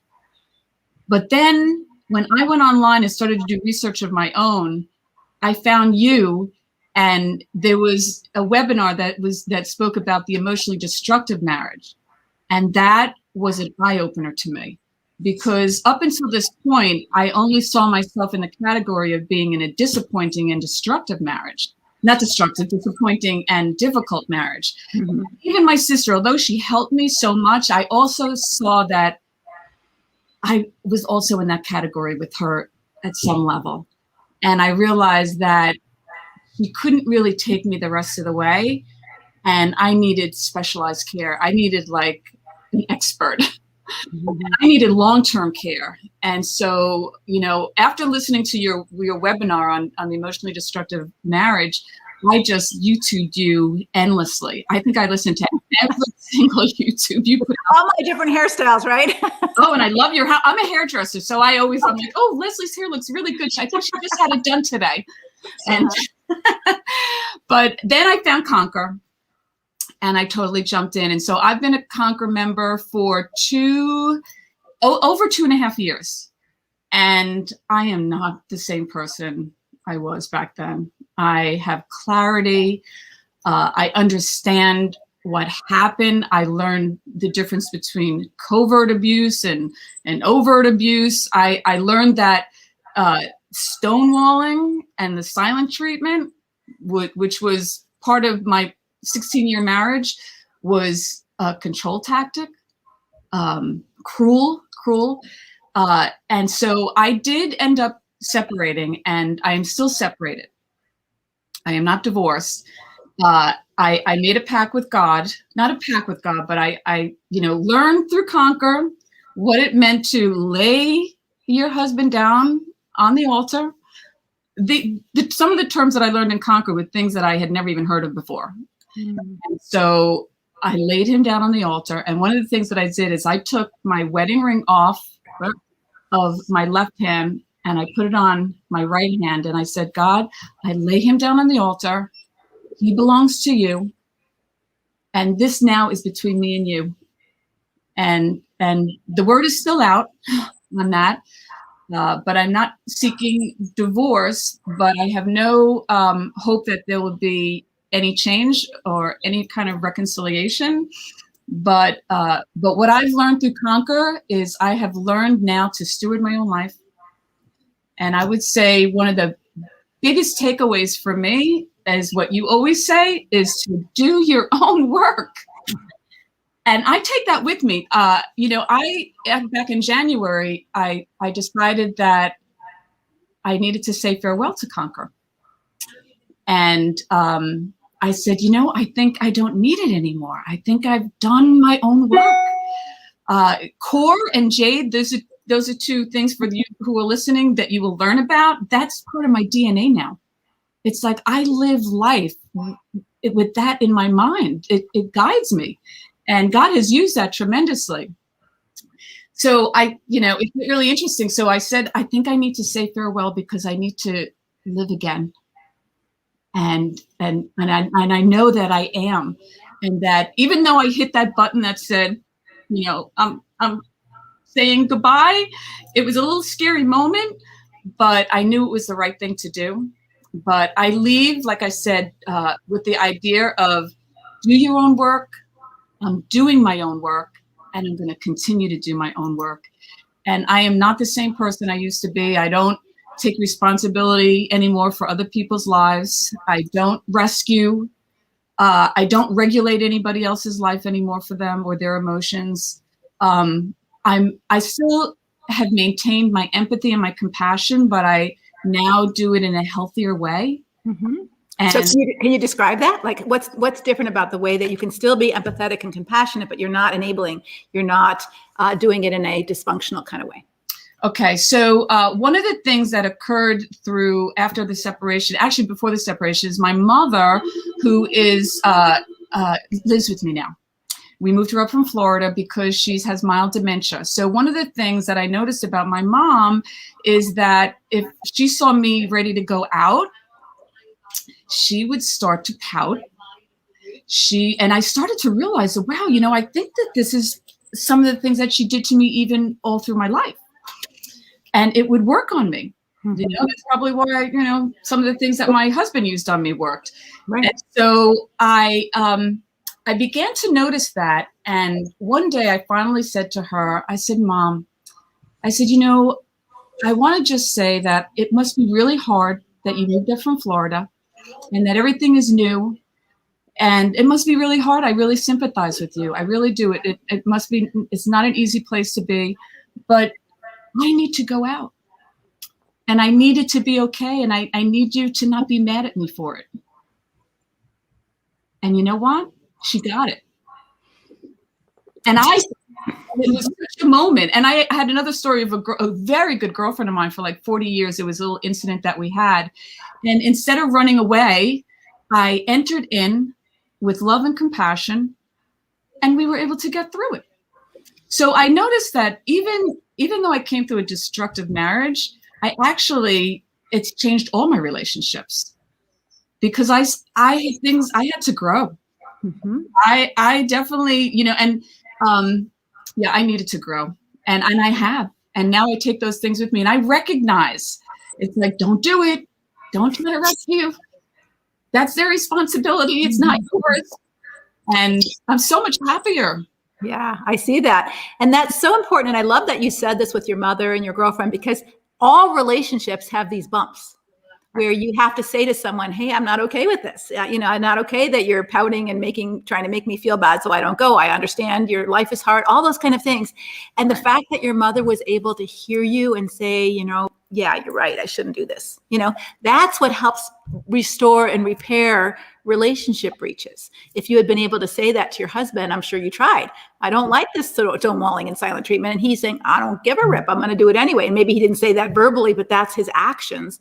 That's where it shows you that you can't repair this relationship. When Jesus says, go to someone who sins against you and you talk to them and they, repent, you've actually made this relationship safer and better because now we can talk about these things. But when you go to someone and they just, give you the silent treatment or stonewall you or tell you you're nuts or won't talk about it with you and won't repent, you can't fix this breach in the relationship.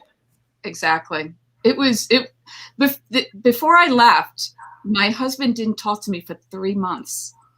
And I literally 5 days before I went to him because I knew I was leaving and I had a safety plan. It was, listen, 16 years of marriage. It's way too long to tell. And all of our stories are long for sure. But 5 days before I left, I literally went into him and I said, with kindness, I learned to be clothed with kindness, and I went with a kind, gentle heart, really wanting to speak to him. And I said, listen, you know, we haven't had a conversation in 3 months, and I would love to have a conversation with you, but I can't make you talk to me. But I would love to have a conversation with you. But then I asked him a question. I said, and I didn't mean to be snarky. He took it that way. And I said, but I just have a question. I said, is this the man that you want to be? Is this really the man that you want to be? And I might as well have been wallpaper on the wall. But you know what I did notice when I went in, I did ask him, I said, you know, can I talk to you for a moment? And he didn't answer me. If that was me today, I would have left the room. Yeah. I wouldn't have tried to pursue him and go, please talk to me. I would have left the room because he wouldn't have answered me. And I was like, okay. Yeah. I wouldn't have continued. So I've learned so much. But then 5 days later, I did leave, and I had the opportunity to say something to him. Mm-hmm. Then all of a sudden he said, you know, can we talk? And I said, we can. I said, I just tried to talk to you 5 days ago, and you slammed the door on me. And he goes, I shut the door. And I was like, you did. You shut the door on me. You were unwilling to enter into this relationship. I said, you might have thought that using the silent treatment, going silent was a position of power. I said, I say it's a position of weakness. You didn't show up. You didn't show up with your voice. And I left. And I'm hoping he's doing his own work. I don't see any evidence of it, but I laid him on the altar, and God is big enough. And I'm stewarding my own life. And I'm living again.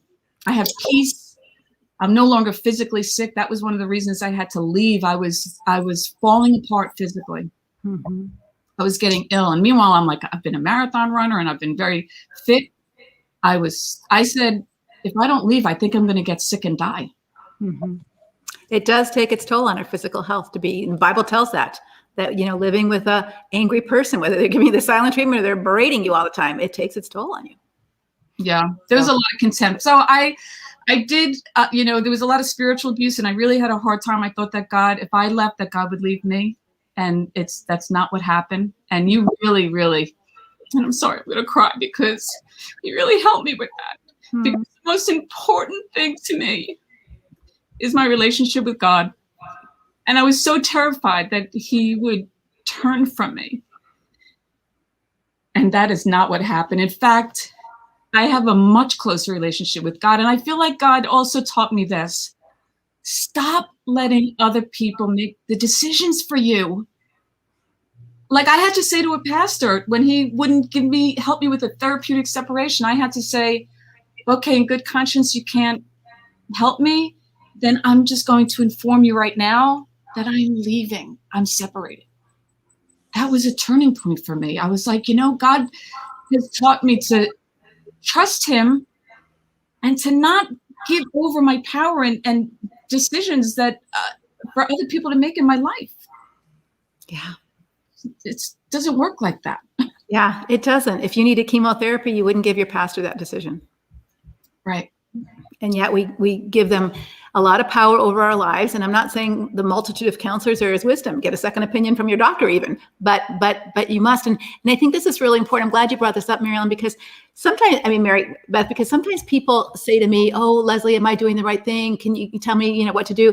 And that's not my job. My job is to empower you to think for yourself. My job is for you to know yourself so well and to know God's word so well that you know what the right next step is. Right. I don't have to tell you that.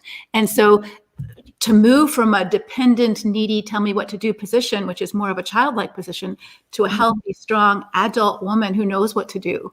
And if you don't know what to do, to trust God will show you what to do, is an amazing piece of freedom and health and wellness that you can't buy anywhere. You want that. And it sounds like you've got that now.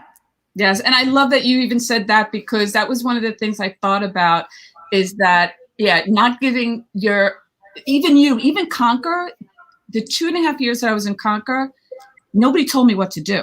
Mm-hmm. It's just, I got educated. I got clarity. God used it to grow me. But all the decisions over the last 2.5 years for me were made by me prayerfully. And like, I love what you say, that to be clothed with strength and dignity. I'm like, I am so clothed with strength and dignity. And I make decisions. That Proverbs, 31 woman, she was going out and buying property, and she was doing all kinds of things that she was making decisions for herself that benefited other people. But Her husband liked it. Yeah. Right, of course. Yes. But she was living and stewarding her own life. Mm-hmm. So powerful. Yeah. Yeah. Well, thank you so much for sharing your story with us. And I just loved to see how you went from feeling completely empty and depleted and despondent to, strong and stable and unafraid and mature. And that is what we want for women who are in this place, because this kind of marriage, we just went through Proverbs, and it depletes you. It empties you out. And God isn't asking you to stay in a depleted state just to enable this dysfunction to continue. So I appreciate your courage in taking those steps. And we pray that your husband begins to wake up for himself and say, no, I don't want to be that kind of man. And I need to do some work in order to know how to handle my emotions without shutting down. Right? So that he just kind of shuts himself completely down for 3 months, which isn't healthy either, but you can't fix him. Only he can fix him. So thanks for sharing. I appreciate it. Thank you, Leslie. All right. Take care. Bye-bye. All right. Wow. We are almost at our 3-hour mark. We have 5 minutes left. So what do I want to share with you in the next 5 minutes that will be meaningful to you that you haven't already heard a million times? And the biggest thing I want to share with you is that God has a plan for your life. You've heard that, but do you believe that? And it's not to be somebody's whipping block. It's not to be someone's object to use. You are a person, a cherished, beautiful person, and that God cares about you. He always cared about women. That's why he protected them with the divorce laws in the Old Testament, because it was a very patriarchal culture. That's why he protected slaves in the ways that slaves were treated. He didn't say, oh, we can't have slavery. It wasn't appropriate for that culture yet. But he did say, hey, we don't treat our slaves this way. He was always concerned for the oppressed and the underdog. And he's always concerned for the lowest of the low. And if you're in another country where you don't have the same legal rights that we might have in the US, you still need to get strong, and you still need to know that God loves you and cares for you, and you are not alone. Conquer has begun an international reach. We have people in England. We have quite a bit from Australia, New Zealand. I saw some people join from Germany and Africa. And it's shocking to me what God is doing in this community. But I believe it's going to be bigger than just our own support within one another. I believe he's equipping women to go into their local churches and help other women. And we can do this. We can't just depend on the pastor anymore. In fact, the pastors need to be educated on how to do this, because they're not taught about this in seminary. And they're taught to value the sanctity of marriage more than the safety and sanity of the people in it. They wouldn't quite say it that way, but that's how they behave. And so we're having the opportunities. Pastors are more open than they ever have been to learning some new things. More books are coming out on this from pastors. And I would I'm encouraged and grateful for that. But we have a lot of work to do. So if you are feeling broken and alone and confused and scared, and you need some girlfriends who know what your life is like, who will really rally around you, not make your decisions for you, but help you to get stronger, give you intensive care, all for the fraction of a price of 8 counselors that you might go to over the years, or 25 counselors some of you have gone to. You've spent tons of money, thousands of dollars on marital intensives that don't work. Because this kind of problem is not a marriage problem. It causes marriage problems, but it's not the root cause. And so let's start with you. And we invite you, if you're a Christian woman in an emotionally destructive marriage, or getting out of one, or have been out of one, but still recognize that there's behaviors in yourself that may lead you to being a victimized person again, or with your children, your adult children, and you need to learn these tools, we would highly encourage you to join Conquer now. We close our doors at midnight tonight. You won't be able to come in. You can go on a wait list. Like Deboriah said, she was on a wait list for a while. You can go on a wait list for another 5 months. We'll open up again in September, but it will be a higher price because we're offering so much more services than we did 6 years ago when we started at $27 a month. It's not a big cost. $270 for a whole year of this kind of support is, most of you could get that together pretty fast. And if you can't, we do offer Conquer scholarships. And so if you are, highly motivated and you want to do your work and you just absolutely have no funds at all, write us a note and let us know what's your story and why it would be helpful for you to be in Conquer. And we do have support money and scholarship money from former people in Conquer who want to support other women. And I often give lots of scholarships. And so we don't want you not to be a part because of cost, but the cost is pretty low for most of you. And if you're buying Starbucks and you're going to the movies and you're having other things, I'm sure you can pull up $27 a month for your own self-care. Some of you spend that on a manicure every month. So if your heart is being crushed, if you're feeling like you need some oxygen spiritually, you need some fresh air, that God cares for you as a woman. He doesn't just care about your marriage. He doesn't just care about your husband. He cares about you. Then I would highly encourage you to check us out. You can quit anytime. So it really is no risk. I mean, how many of you spend $27 on something you try and maybe you don't like it? It's okay. It's not a big risk for most of you. And so if you come into the membership and you're there for a couple months and it's not for you, you just tell us and you're done. But don't miss this opportunity because you're scared. Scared isn't a good place to make a decision from. Put your brave on. And I want to close with you doing this one thing. We're going to make the next right decision. And I don't know what's right for you. I don't know if it's right for you to join Conquer, but I want you to put your hand right on your belly. Put both of your hands on your belly. And then take your right hand and put it on your heart. And just say, God, what is the next right choice for me? Is it to join Conquer or not? What do you hear? Because some of you might be saying, no, I'm too scared. That's not where you make your decision from. Put your hand on your belly, put your hand on your heart, and ask yourself, what's the next right decision? Even if I'm scared, what's the next right decision? And you usually know. You usually know pretty clearly. And remember, Jenny said, obedience is her new addiction. Do what God is calling you to do next, whatever that is. And it might be call your pastor, your counselor, join Conquer. I don't know what it is.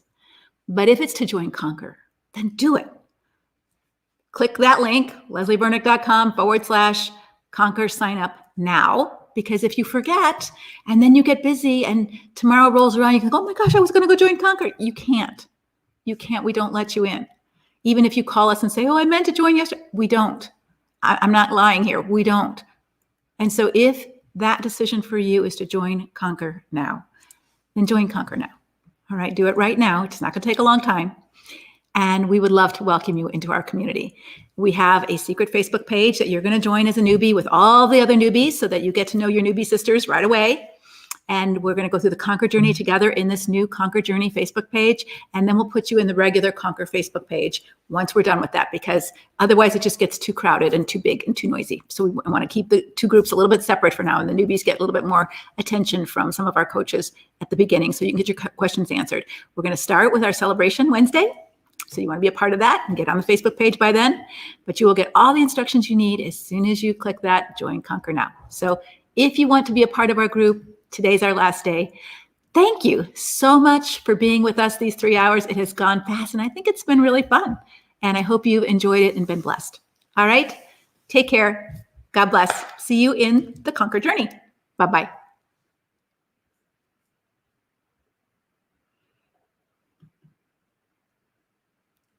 I don't know how to stop this. My text. In the broadcast. Where's that? I don't see any end broadcast. It's over on the right. Those things are covering it. There it is. Bye, guys.